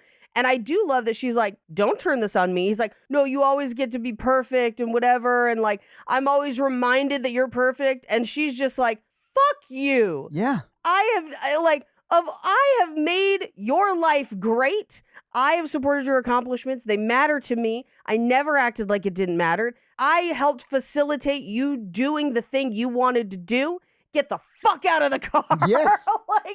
Yeah. And he gets out of the car, and we are not sure what's going to happen until later. A few scenes later, which also made me openly weep. But we cut to the wedding. Yeah. It is fucking gorgeous. We talked a lot about this, so we won't talk about it much more, but guys, see the movie. It is probably the prettiest wedding scene I've ever seen in a movie. It is stunning. And it's stunning in a way that is not a traditional, like at least what we would in our westernized version of weddings call a traditional pretty wedding. It is so different and so beautiful. And I'm just like, who would have thought to do a wedding this way? It looks so fucking cool. And they're like, this is $40 million. I don't think it was $40 million. I think you could do that for less. Yeah, I'd probably put it at like $30 million. I mean, it still looks really opulent, Paige. Like, it's amazing. Yes. I know what you're saying. They should have sprung for the birds flying the veil out to the bride. Absolutely. Upgrade. Yes, but I guess yes. they couldn't afford the extra 10 mil. I mean, it's tough. I think that the expense is presented as an insult in this scene because they're like, 40 million, that's too much. We would have capped it at 20 million. I don't think it was even that much. I just don't know what you would even spend that money on at that point. However, if you gave me the budget, I'd figure it out. Yeah, I mean, because my fee might go up $10 million, but like I'll find a place to put the money. Yeah. Well, and I think it's some of that kind of thing, like the catering and all this stuff. So like, but this, I was like, yeah, this might be a few mil. This is incredible. Because the other thing, so it looks like almost like A Bug's Life, because there's like big tall grass and these like big leaves, and it's very kind of jungle looking. It's so cool. And these like gorgeous lanterns. Yeah. I think I'll just say it because we're all thinking it. It's very Fern Gully. Yes. Like I love it. Yes. It's beautiful. It's beautiful. It's like a grove meadow kind of. Midsummer Night's Dream. Just like. Yes. I don't mean it looks like a 90s cartoon. Like it's very beautifully done. It's ethereal. And these like glowing lanterns throughout it's beautiful. And then we get to, so we like the wedding is about to start and they reveal that the princess, literal royalty, is there and has reserved an entire row for herself so no one will bother her. Paige, I love the way this is revealed because the mother, Michelle Yeoh's character, is like, we don't have row on our aisle for you, so get fucked or whatever. Yeah, our row is full. There's no room for you to sit with the family. Right. And so she looks up the aisles and sees the princess or whatever, who I don't think she knows, but knows by reputation because she is also a learned, I think, in economics woman and has written a paper on microloans to help women achieve, business success or whatever. It was something along those lines. But clearly Rachel's read it and she wanted to introduce herself because they're both academics, right? Yes. And it's so funny because they have to watch the people who just said, no, you are not a part of the family, get away. They have to watch the princess literally like welcome her to sit next to them. It's so great. I love it. It is beautiful from a petty perspective. There's actually something that happens in between those two things, though. Tell me everything, Paige. There's no room on the row. All the aunties are going to go sit. But one of them sticks behind and just says, your dress is beautiful. Yeah. And I'm like, oh, she won an auntie. Yeah. She won one. Yeah. It's like, it's incremental improvements. Like just, she got one of them. Yeah. And I was like, ooh, she got, and then she goes to sit with the princess and they're like, and the princess isn't like, please leave my row. She's like, let's talk. This is great. I'm enjoying speaking with you. She introduces herself. She's like, I'm sorry, I didn't get your name. Let's chat. And like, it's very clear she stayed there for the wedding. Like, I love that. I also think the princess reserved 2 rows for herself because there's a blank empty row, and then there's the family row at this wedding. Yes. That's crazy. So she is now like literally front row center with the princess. Yes. This sounds like it's like that Julia Stiles movie where she meets the prince at college and they get married. Like, God, that crazy. The like Prince that and level. Me. Yes, that's the one. The Prince and Me. I will also say that I think Rachel is making a play here for like, oh, this looks fancy. I don't think she even understands how fancy it looks because to a degree, she has made a play of like, yes, I do understand how this influence works and I can wield it too. And does. And does successfully. She literally introduces herself to the princess. Yes. And the princess is like into it. Yeah. Yeah. Now, before the wedding starts, one more group from the family comes down the aisle and it is Grandma with Astrid. Yeah. And Astrid is like, hey, thank you for doing this. Because what we basically have inferred is that grandma never comes to these weddings, is what people basically says. Right. And grandma agreed to go with her so she wouldn't have to be alone. Literally, I think, got up and went immediately because like Astrid was already on her way to the wedding. Yep. And she's not like late to it. So my assumption is that, I mean, I'm not saying she was in bed or anything because it's the middle of the day or whatever, but like she got a call from Astrid and was like, hey, my husband and I are getting divorced and he's not coming to the wedding. Can you attend with me? And she was like, I have kicked him out of the car. Yeah. And the grandma was like, I'll put my shoes on and go now. Yeah, absolutely. Family never has to say thank you. Which, like, I love the sentiment and I love what she meant by saying that. Yes. I don't love. Sometimes you should say thank you. Yes. Yes, like, say thank you. Like, you should also be appreciative. But that's not what she means. She's like, you could have asked me to do anything and it's yours because I love you. You're my family. And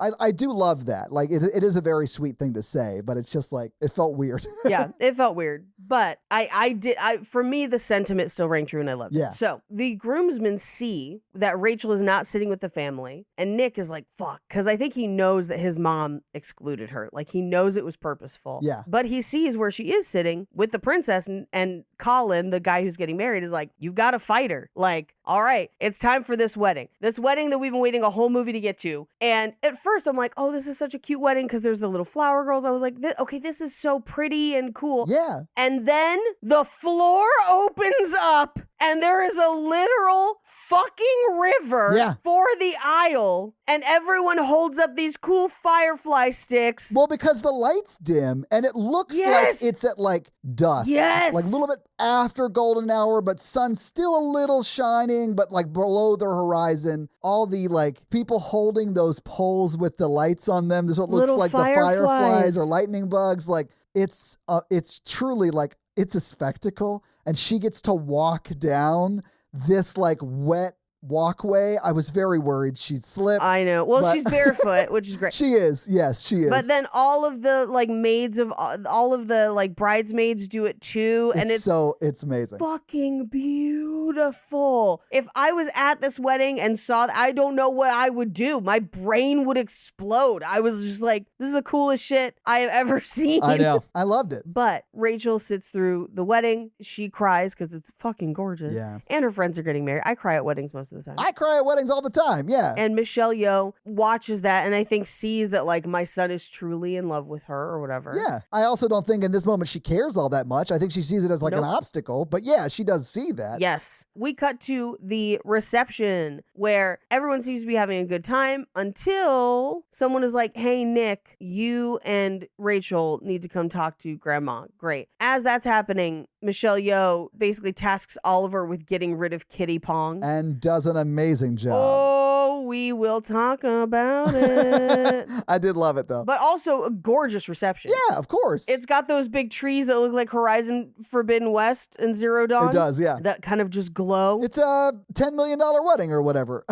It's beautiful. Yeah. Well, this is where a bunch of that 20 mil went. Wasn't it actually 30 mil? Oh, they said 40 mil in the movie. They said 40 We just counted mil. down and all the way back. Oh, sorry. That's very funny to me. Sorry. Yeah. They said 40. But Cousin Oliver walks up to Alistair. I think Alistair is the cousin, the movie cousin. It's Alistair, yeah. He walks up and is like, hey, your dad called something about an overdrawn discretionary account. And he's like, oh no. And he runs off. Just gone. And I love that was just a guess from Oliver. Oh, but of course, got it in one because Oliver knows his family well. Yep. But then Oliver ends up dancing with Kitty Pong and she's just like, this wedding is so beautiful. When it's our turn, we're going to do it even bigger and better. And he's like, oh, honey, he's the fourth child. You won't get anything. You will be lucky if you get a tea ceremony. Yeah. You've really got to find yourself an only child. Might I introduce you to Bernard Tai, who's Jimmy O Yang? And he immediately like passes her off and she's just like, perfect. I mean, I do think they sort of end up together at least that night. Yes. And maybe forever. One can only hope. One can only hope. But we cut to Nick and Rachel going to talk to Grandma and Michelle Yeoh. Yeah. And they're like, you can't marry him. By the way, we sent a private investigator and your mom cheated on your dad. So also fuck you. We will find out there's way more to the story in just a second. Yeah. But she is let's let's say, child of infidelity, asterisk. We'll get to that asterisk in a bit. Well, and they also said your mom cheated on your dad, but wouldn't that be your mom cheated on her husband with your dad? Yes. Is that what they were implying? That's what they're implying, yes. Yeah, that's what I thought too. I just thought it was weird that your mom cheated on your dad and then had you and had to leave. Like, that's not, but whatever. Like, her dad is actually the affair partner, right? Right, Yeah. yes. Okay. Or at least that's the implication. I don't think they ever, air quotes, confirm that, but that is what is implied. That's definitely what I got from that implication, yeah. Yes. Okay. And when we talk to her mom later, yes, I think that makes sense. Well, because we get the mom side of the story. Like, we get the Yes. very bad side of the story or the very bad spin of the events, and then we get what, like, Yes. actually happened to the mom. Right. And they're like, this will cause a scandal if this gets out. So you don't get to marry him. And she's like, don't worry. I don't want to be part of your family. This sucks. I know. I love that moment, actually. I would be like, oh, fuck. You guys, you have spent so much time seeing if, like, I was worthy of you, and it turns out you're not worthy of me. Like, I'm out of here. Fuck y'all. Like, Yes. Yeah, 1,000% would have left. And I love that even just with camera work, they turn what is a beautiful wedding into like a nightmare scenario. Yeah, because it's like she can't get out. There's too many people. And it's like, yeah, it's like everything's closing in on her, which would be, that's the way she would be feeling in that moment. Did you catch Kitty and Bernard in the background? Yes. Yeah. Because she passes and like Kitty runs by and then Bernard runs by pantsless. But wearing like what you could call like gold budgie smugglers, which is like very funny to me. They pass a second time fully nude pantsless, or at least that's what it appeared, with his pants around his ankles and you see full butt cheeks. So they definitely like hooked up that night. And she 100%. came with Alistair. Anyway. Yes. I mean, Yeah. Alistair's producing a movie she's in. Yep. But Rachel runs to Pake Lynn's house. And I love that her family is just like, oh no, like we're here if you need it. Like there's a bathroom, a shower. And then the little twins bring the dinner in. It's so cute. It is really sweet, but it is like she is fucking heartbroken because she more or less like broke up with her boyfriend too in that moment. And that's like, she's going through some grief. Yeah, and he's repeatedly calling her. Yes. He's stopping by the house. Like, he never stops trying to win her back. He never stops fighting for their relationship, even when she ended it. Right. She sort of breaks up with the family and he's a part of that. But like, Right. I think he does see that as an end to their relationship that he continues to fight for, which I like. Yes, absolutely. But they're like, hey, there's someone here for you. She's like, I can't talk to him. And she's just like, it's not him. It's your mom. Yeah. Sobs. I know. Crying. I know, man. This scene, I was like, ugh. But this is where her mom is like, she's like, hey, mom, did you cheat on, like, what happened? Yeah, can I get the story? Like, will you tell me? Because I trust you. Right. I don't trust a nameless PI. Yeah.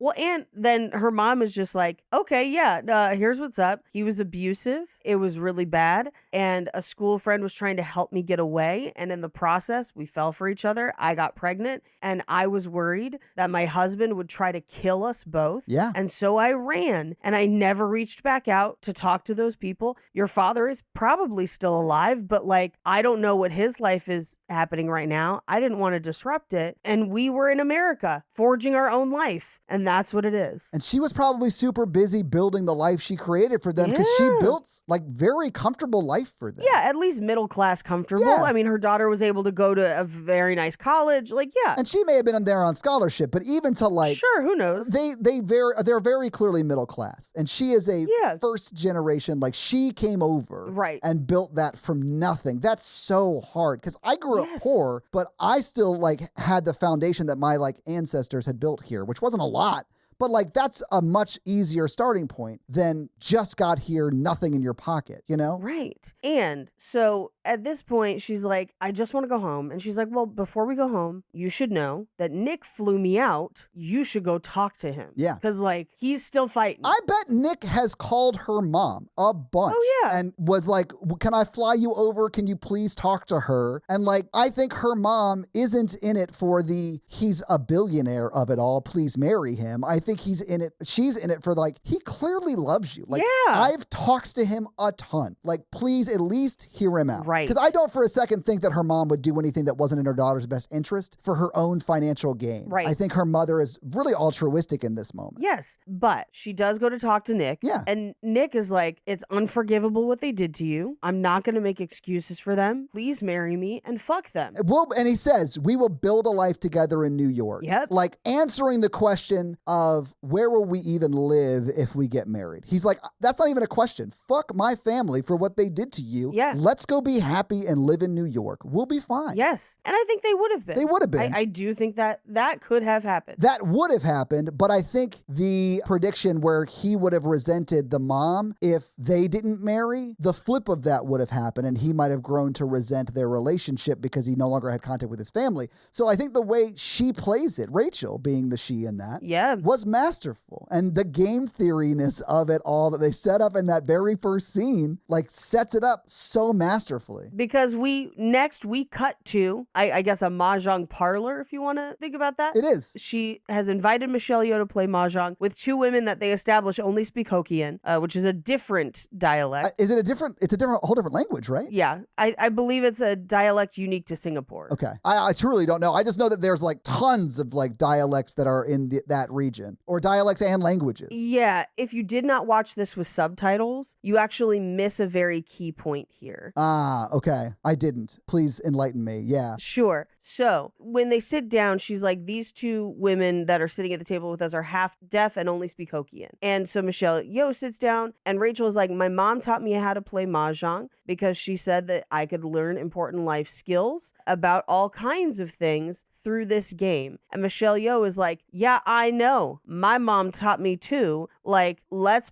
dance, girl. Like, let's go. As they're doing this very percussive racking of the Mahjong tiles that like my ears just fucking loved. It's almost rhythmic the way it's done in the movie. And I really loved I honestly like made a mental note to myself to go see if anyone has done like a stomp-esque percussive performance with Mahjong tiles, because they have a very specific and cool sound even. Go watch Joy Luck Club, man. What? Okay. Yes. But it's similar to Dominoes. It's kind of the same sound. I feel like people have probably done similar percussive scenes with Dominoes, but it serves almost as a metronome for the scene. Yeah. And it gets faster and tenser as it goes. And so in this scene, she's like, I know you didn't bring me here for a Mahjong lesson, so what's on the table? What are we doing here, basically? Yeah, she's like, cut the shit, let's talk. Right. And Rachel is like, okay, well, you don't fucking like me. Why? And Michelle Yeoh says, in Hokkien. Yes, it actually does. It does show that, actually. Okay, it does show that? Okay. So yeah, it does. In Hokkien, so she knows that the other two women also understand it. Yeah. You are not of our kind. Right? Which is like so shitty. Yes, but to deliberately exclude her, because she assumes that she doesn't speak Hokkien, Right. and rightly assumes that she does not. Yeah. She's like, okay, I'm not rich. And she's like, no, you're a foreigner. Yeah, you're American. You're American. Yeah. You are out for your own happiness. And she's like, don't you want your son to be happy? And she's like, happiness is a fleeting illusion. I want my son to have a successful and fulfilling life that is long and not just passion. I have concerns for him for his entire life, and I worry that you will stray him from the things that his life needs to be. Now, again, you shouldn't be making decisions for other people's lives, but this is a mother worried about the future of her child versus someone who I think is also worried about the future of that person from a different perspective. Yeah. And this is where Rachel is like, he proposed yesterday and I turned him down. Yeah. And this is where Michelle Yeoh says, well, who folds a winning hand?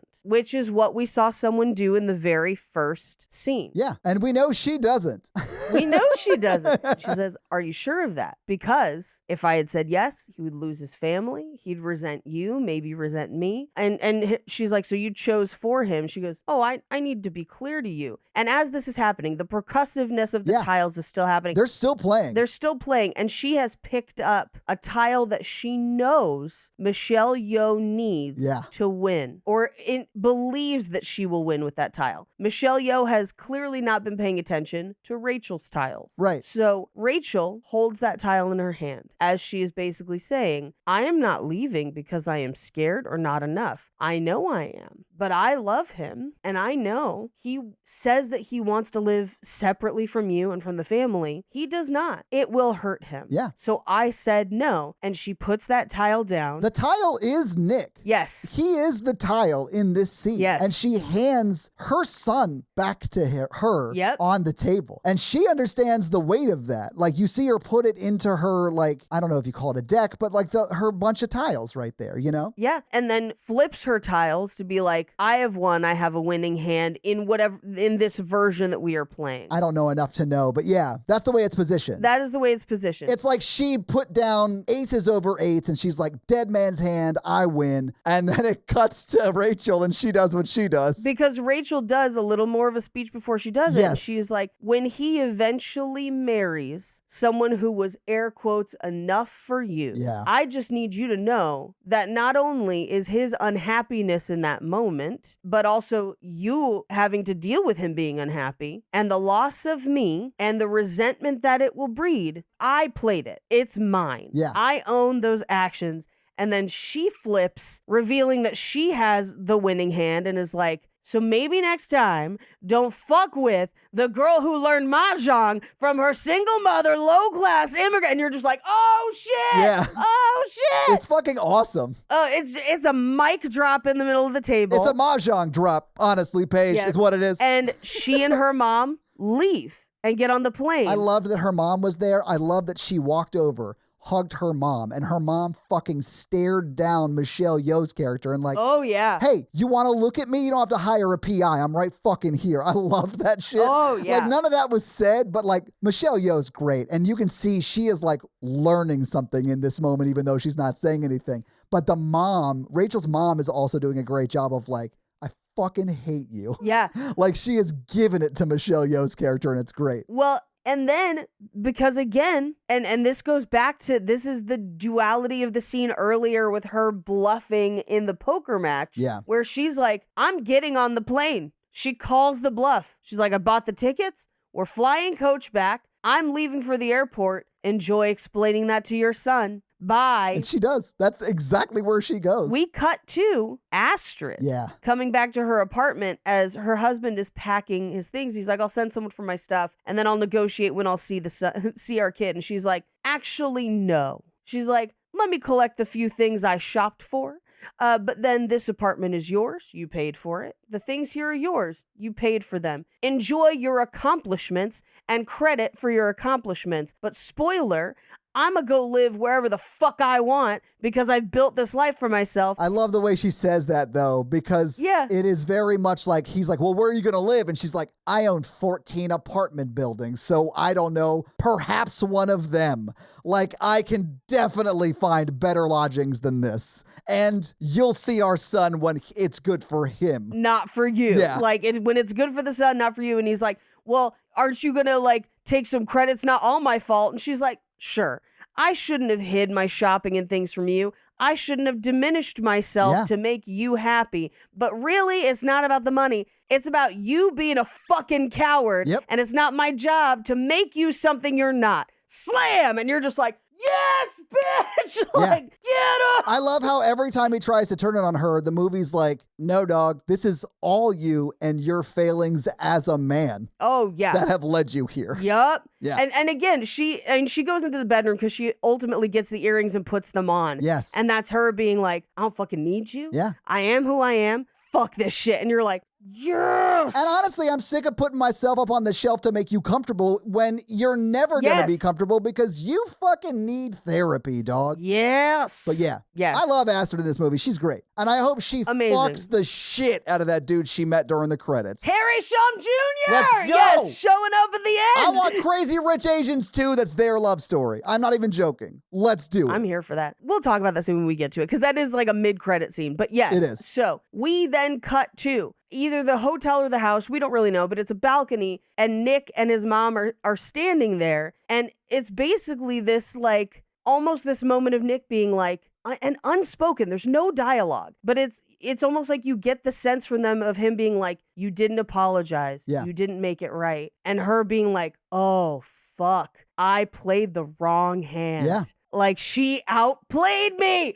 Damn it. It's great. I think that wasn't she outplayed me. It's that, oh shit. I'm wrong. Well, yeah. Of course it was I'm wrong, but also, oh shit, I wasn't even playing the same game she was at Mahjong. Yep. I was playing Mahjong and she was playing me. Yep. Which I think is like, fuck, like respect. I think like that moment was intentional. That is what earns her the respect Yes. that Paik Lin was talking about. I think the point I was trying to make is that is what Rachel thought it would do. Yes. And she created that moment to create that for her because she was always playing the game, you know? Yep. She's playing to win. She's not playing not to lose. Yes. Her mother-in-law is playing to not lose her son. Exactly. And Rachel is playing to win her son. Yes. That is we set it up in scene 1. We're paying it off now. Mwah! It's Beautiful writing. really well done. It is. Teach a screenwriting clinic. Fuck. And probably, I'm sure the book also lays a lot of this out too. I'm sure. But as far as the adaptation, beautifully done. Now, we go back to Paik Lin's house because that's where they've been staying. And I do love that they're like, well, PT is still single.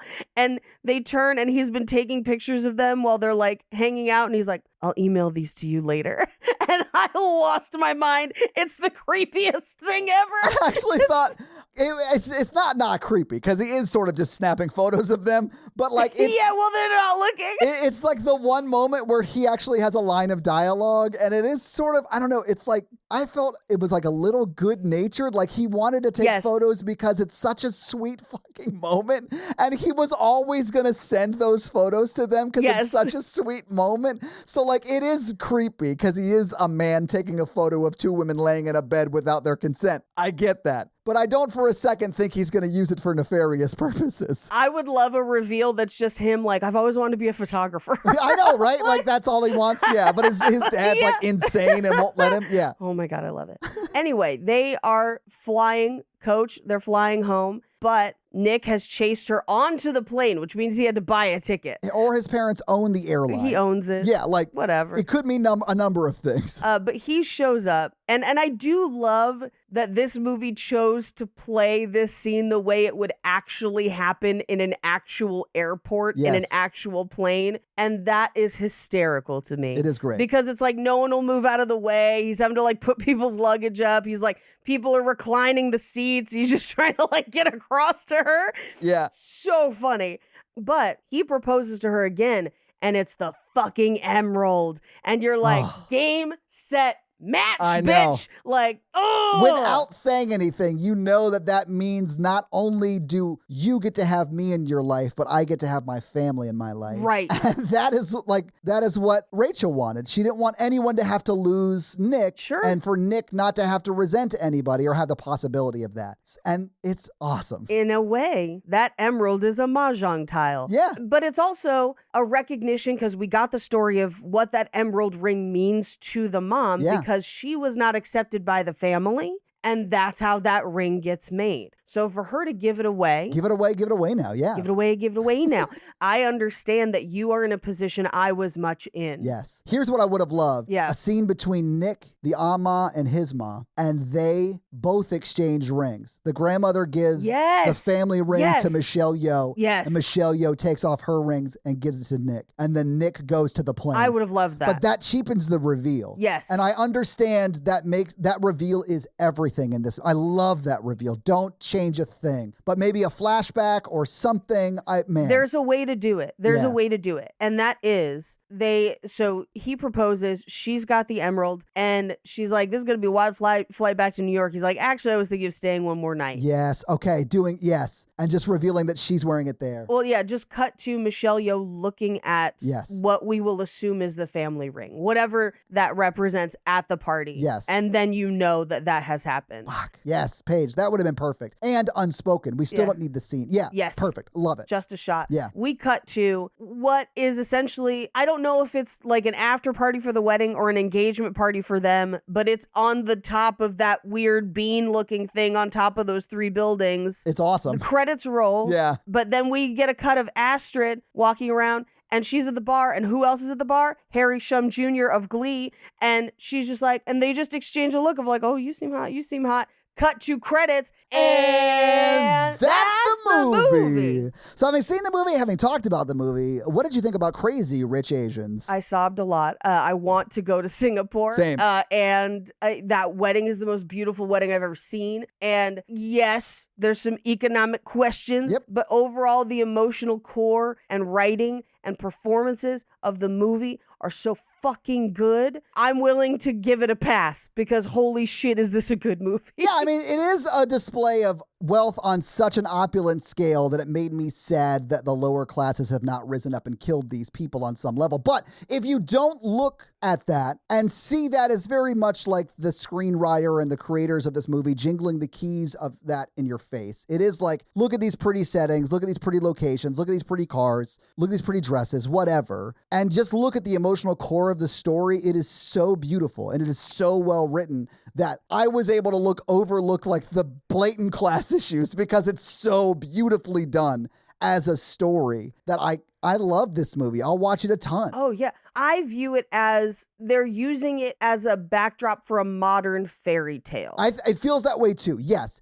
it is very much the prince in me. And that's why it doesn't bother me that much. You know, no more than the prince in me bothers me because he's a prince and monarchies are weird. But whatever. Well, and the risk with fairy tales in general is that they can be two-dimensional and one note. And this movie is everything but that. It's absolutely not. Yeah. There's so much depth and heart and just beautiful storytelling, writing, and performances that like, now, here's the thing. I did not see this before it got nominated for Oscars. Now I'm like, I know why this got nominated. Like, it deserved every nomination it got. Yeah. Oh my God. I'm sad I didn't see this sooner so that I could have had a weird garden wedding. I'm kidding. I think I still got married too early. It's just me and Mondo pouring pitchers of water onto the church floor. People like sliding and like falling over. Extra weird because I didn't have an aisle. I had a spiral staircase. And so honestly, oddly enough, Paige, if we could guarantee you wouldn't slip, break your neck, and fall all the way down in your wedding dress, that would be a cool waterfall effect, right? Just like a waterfall coming off of the steps as you walk down it. That would have been very cool. Come on, baby. Let's get you some of those shoes that like have a little bit of grip on the bottom but nothing on the top, and you walk down barefoot. Let's go. The stairs had holes between them, so like I think it would have just like onto, and the stairwell ended at the altar, so like the stairs are on the stage. Paige, it truly would have been beautiful had I been there to witness it. Yeah, too bad you didn't go. Didn't get an invite, Paige. Although in all fairness, I think we had either just met or you had already gotten married by the time we had met. Because it was 2019, January 2019. What year did you get married, Paige? 2019 in November. So I met you when I was still engaged. Yeah, okay. So we were planning the wedding at that point. Okay, so it was like 8 or 9 months. So you had time to invite me. But like, I get it. Like, we weren't close until right before you started doing this podcast with us. It was pandemic. Yeah. Yeah. Well, and I mean, to be honest with you, the princess had reserved like 2 rows. So like we didn't have a lot of room. But Paige, do you want to hit us with some fun facts? Oh, yes. Well, hit us with your fun facts. Crazy fun facts. This did come out in 2018, so had I seen it, I could have maybe put a river at my wedding and missed opportunities, and that's on me, and I will have to live with that regret my entire life.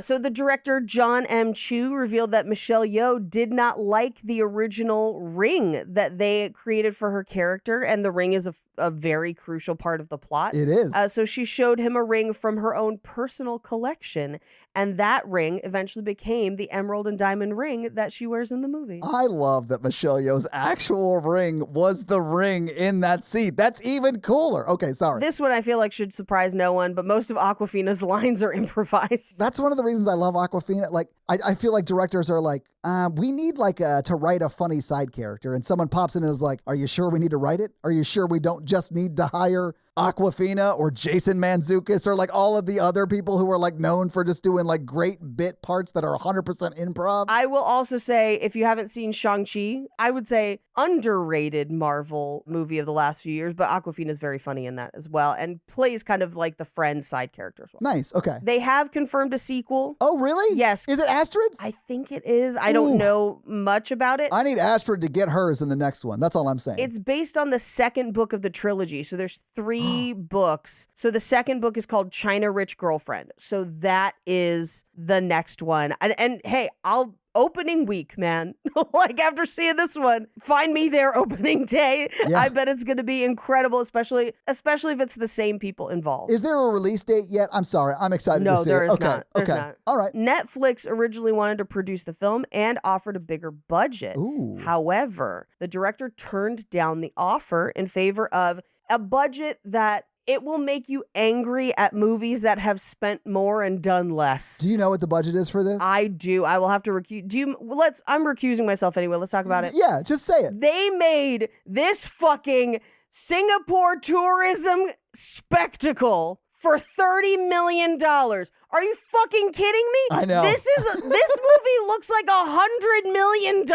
In sets alone, Paige. They made it for $30 million. That's incredible. It is an incredible budget. I mean, I'm actually glad, and I'll tell you why, that this didn't go to Netflix. same. I think from a representation standpoint, it was important that this go to theaters Yes. and crush it in theaters. And it did. And we'll talk about it in a second, but that's important. That's the entire reason why Is he it? did this. Good. Yes. Good call. Because ultimately Warner Brothers offered the lower budget. But Kevin Kwan was like, this Asian American studio movies are commercially viable, which, by the way, if you know anything about the film business, if you're not willing to gamble on an Asian American studio film, you dumb as fuck. They make billions of dollars overseas. Like, what are you? It is An idiot like Alistair can make it work. You know what I'm saying? It's a money printing fucking machine. Nobody watches more movies than Asia. Like, what are you doing? Of course, make more of these. Now, Awkwafina was originally supposed to wear multiple wigs,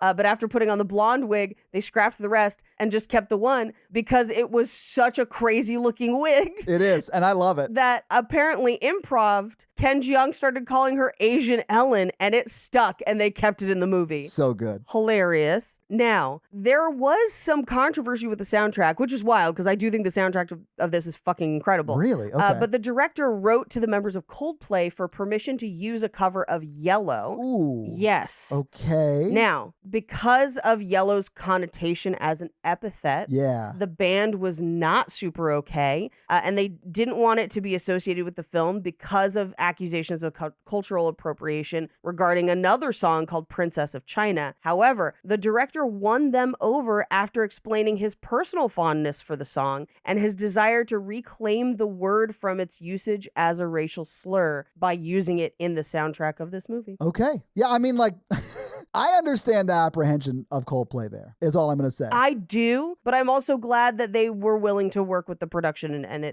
that it gets included, if that's what the director wanted. Yeah, I think that's the important part of it, is that, like, and I'm assuming that the director is also either Asian or Asian American, and he, like, reached out and said, hey, this is why I'm doing this. Right. And with that explanation, I understand why they were like, yeah, okay. Now, this is Henry Golding's first movie. Really? Yes. He was only a travel show host before this, not necessarily a particularly successful one, but a studio exec recommended him to the director. And the director was turned down by the studios multiple times because they were like, no, we want someone more established. In fact, even Henry Golding was like, yeah, I think you guys need something more established because this seems like it's going to be like a big movie. Yeah. And the director reached out to him via mutual Facebook friend, the same way I met my husband.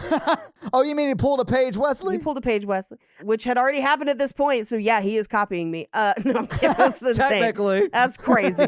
But he finally convinced him to come in on an audition, and he got the part. Awesome. So now Nick's grandmother's home is actually Tyersall Park. It's actually located in Kuala Lumpur. Now, it previously was like government-owned Malaysian buildings, and the jungle had started to take over. So they actually, like, the set department had to, like, strip stuff and revamp a lot Wow. of those buildings Okay. to make it look expensive. But again, they only have $30 million. So, like, they did things like stenciling the floors to make it look like tile.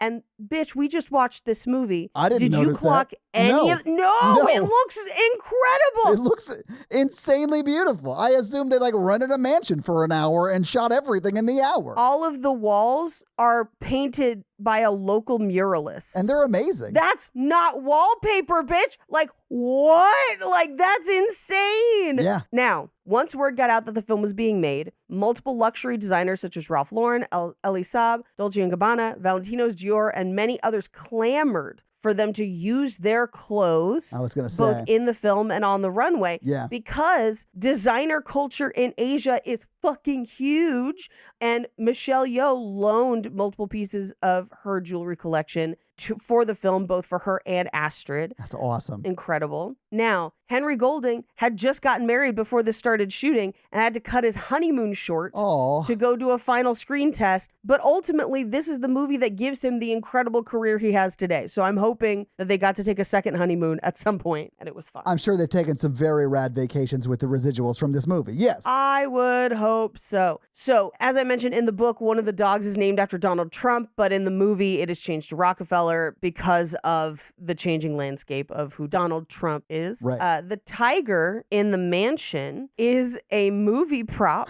and it's something that was like mentioned in the book, but finding a preserved taxidermy tiger that's not in a museum is very, very difficult. And the best one was in London, and they couldn't really get it across international borders. So instead, they basically had them create a tiger out of foam and fake fur.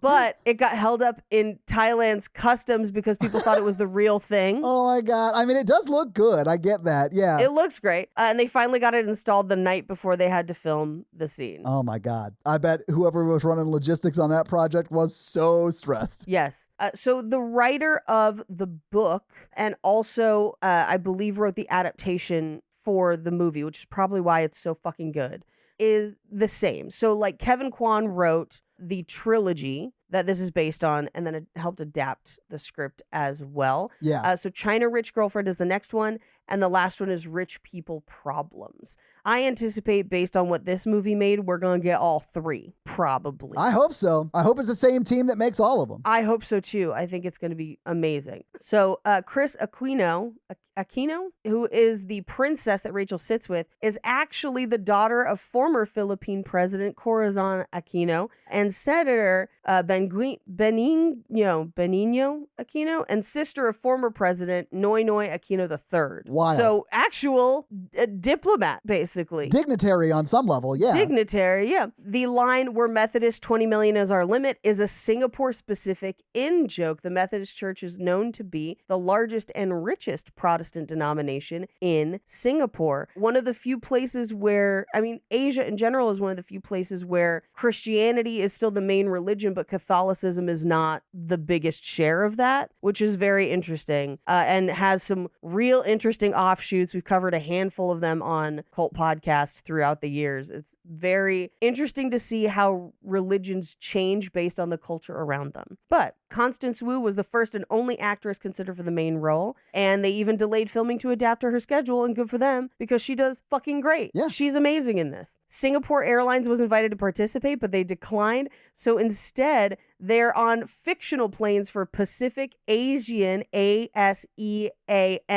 Airlines. If you'll notice, they look out the window of the airport and specifically show the planes, I think as a specific fuck you to Singapore Airlines. That's awesome. That's very funny. The 3-tower hotel at the end is the Marina Bay Sands, and it's famous for having the world's largest rooftop infinity pool. It is beautiful. Yeah. The bachelorette party is held on Samsara Island. Samsara is the Buddhist and Hindu concept of the cycle of birth and rebirth, the literal endless hell that Buddhists try to break by reaching nirvana. Buddhist doctrine states that people who are stuck on material things and feelings are locked into samsara forever, a subtle foreshadowing of Rachel's troubles on the island. That's awesome. Yep. Michelle Yeoh, Henry Golding, and Ronnie Chang are all natives of Malaysia, which is why you can hear Henry Golding speaking Malay at the night market in this movie. He does. Well, I didn't know it was Malay, but he does speak various languages, I think, in that scene. And I'm assuming it's because the vendors speak different languages. If you watch it subtitled, he speaks, I believe, Cantonese, Mandarin, Malay,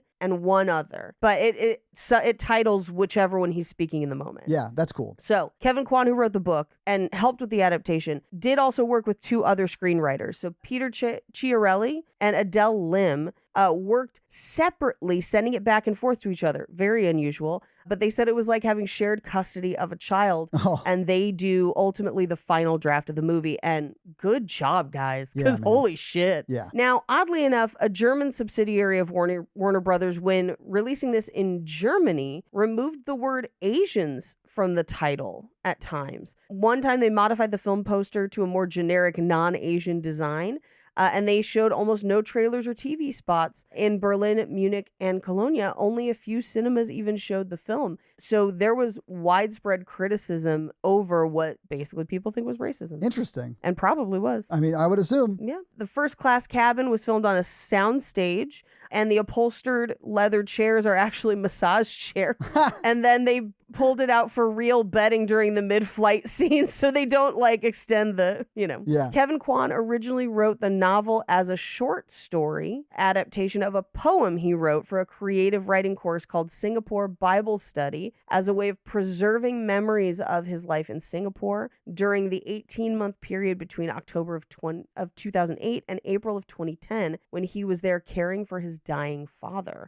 But after completing the short story, he was inspired to turn it into a novel, and that short story is eventually featured as chapter 2 of the book. Wow. Okay, cool. Yeah, I kind of want to read this now. I might. Yeah. I'll end on this one. This is pretty fun. When they arrive at the airport, Rachel comments on the butterfly gardens, which can be found in Changi Airport Terminal 3, the only terminal with that feature. And those are your fun facts. There are a ton of other fun facts, so, feel free to go find more on your own, but those are your fun facts. Well, thank you for those fun facts, Paige. Let's talk a little bit about box office. Now, we already talked about the budget was $30 million, so we'll skip past that. But this movie came out on August 17th, 2018, and it was number 1 that weekend. It beat the number 2 movie, The Meg. Good. Number 3 was Mile 22. Number 4 was Mission Impossible Fallout. Oh. And number 5 was Alpha. Fallout's the good one. It had been out for 4 weeks, so it was number 4. But Crazy Rich Asians was number 1 that week. What do you think it made that week alone, Paige? Ooh, I bet this made a lot of money that first week. I'm going to guess it makes at least its budget back. I'm going to put it at about 50 mil that first week, and I'm probably under. I think you're actually a little bit over, at least domestically, and it's 26 million domestically, which is so close. That's still a great opening weekend on a 30 mil budget. Yeah, you almost made it back just domestically, and if the reason I don't know the answer to this question is I don't know if it premiered worldwide on the same day. Oh, probably not. But I would be willing to bet if you calculated all the money it made on whatever day it opened in all the countries that it opened in, it would have made well more than its budget back. Anyway. Oh, yeah. It was number 1 in the box office for its first 3 weeks. It was in the top 5 for its first 6 weeks and was in the top 10 for its first 8 weeks. This movie had stay power. Paige, what do you think it made domestically at the box office? It ran until January 4th. It came out August and ran till January. That's a good long run. Yeah. I saw a figure worldwide. I thought it was worldwide, so I have to recuse myself from the worldwide, I guess. But I'm going to say, based on what I know of what it made worldwide, that it makes at least 120 million. Yeah, it made 174.5 mil domestically. Fuck. Yeah. Yes. It made another 63.2 internationally for a total of $237.8 million. It also made $16 million in domestic DVD and Blu-ray sales. Like, this movie made a shitload of money, and good for it. It's great. But that's your box office. Paige, you want to hit us with that romance scale? Our romance scale is a scale of 1 to 4 because Mikey said so. Todd, what are you going to give this on the romance scale? I'm going to give it a 3. Yeah. There's a lot of chemistry between the two of them. There's never any time when they're fighting, really. The only time they're fighting is when they're fighting for the relationship. I think they're still together. Yeah, I think they're still together too. Yeah. I don't know. I mean, there's no sexiness. They do kiss, but that's pretty much it. It's not about that side of their relationship. Right. So I don't need that for it to be a good movie, but I wouldn't kick it up to a 4 because of that, though. You know what I'm saying? Yeah, no, yeah. I mean, I'm with you. I'm in the same boat. And I will compare this once again to Everything Everywhere All at Once, where I think a lot of times on this show in particular, we focus on movies that are focusing on the beginning parts of a relationship and that exciting new period and the sexiness of that. But what this is showing, and I think Everything Everywhere All at Once shows too, is the maybe less like movie exciting version of love, but I think a more valuable one, which is you choosing that person every day over and over and over and over and over again because they are your teammate and you're fighting side by side with them. And I think this movie does that too, and I love it. Yeah. Yeah. Did you give it a number? I said 3 as well. Yeah. I'd put it at 3. Okay. 3 because they fight for each other. Like 100%. Yes. But I will say it's a 1 on the roar scale because it's not about that. Yeah. Right? It's not about that. Yeah. But maybe in the second one, Astrid can get about that. We'll see. We'll see. She deserves it. She does deserve it. I want her to get hers in the sequel. Please. Anyway, that's your romance scale, I suppose. But this week, as we kicked off Destination Wedding Month, which this episode comes out on the 3rd of October, Natalie and I will be getting married in just 1 day less than 2 weeks from now. Aw. So 13 days from now, we'll be getting married. Yeah. Which is great. And Jake and I will be going to Hawaii for our 5-year anniversary. Yeah, it's going to be great. So because we're both doing destination things, and I don't mean to imply that you two will be renewing your vows there, but next week I'll be making you watch a movie that features the renewal of some vows and the music of ABBA as I make you guys watch Mamma Mia 2, Here We Go Again. I regret ever telling you about this movie. When you sent that to me, I was like, I don't need to look it up. We're doing that. But enjoy watching Mamma Mia 2, nerds. I cannot wait because that's your homework. Oh, hey, Todd, do you have any reviews for me? And yes, I do, Paige. So this review is going to come from our most recent episode, which was the True Lies episode featuring the one and only Blaine Gibson. Although I know there is one since that has come out, but we're recording this before that episode drops because that's how we do things. Anyway, but this comment is going to come from Sarah, and they just said, in all caps, mind you, and I love that it's all caps, and I'm choosing to hear it like Arnold Schwarzenegger is yelling it. Of course. And that is, the horse's name is Sergeant Peanut Butter. And I cannot do an Arnold Schwarzenegger, but that is the best.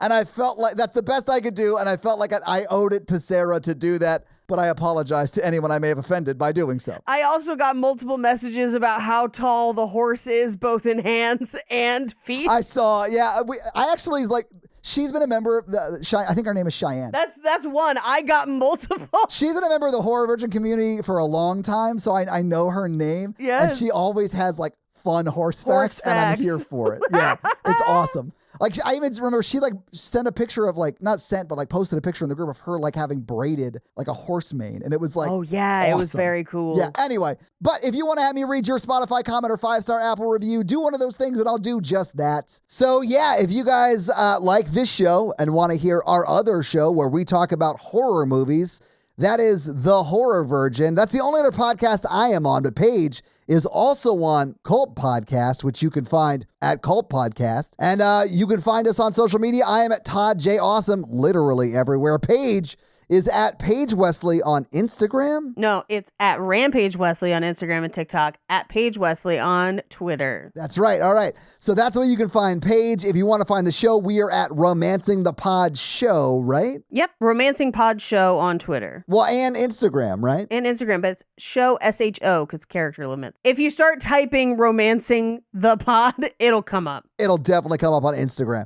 I don't know about Twitter because I haven't posted on Twitter in a hot ass minute. So like, who knows? But that is where you can find more of us. So yeah, guys, give us a follow. Support the show any way you can. We'd love it. Smash that like button. Hell yeah. That's going to be it for us, you guys. I'm Paige. And I'm Todd. And you complete us. To Crazy Rich Pletion. Bye. This movie fucking slapped outside of the class issues, nerds. La, la, la.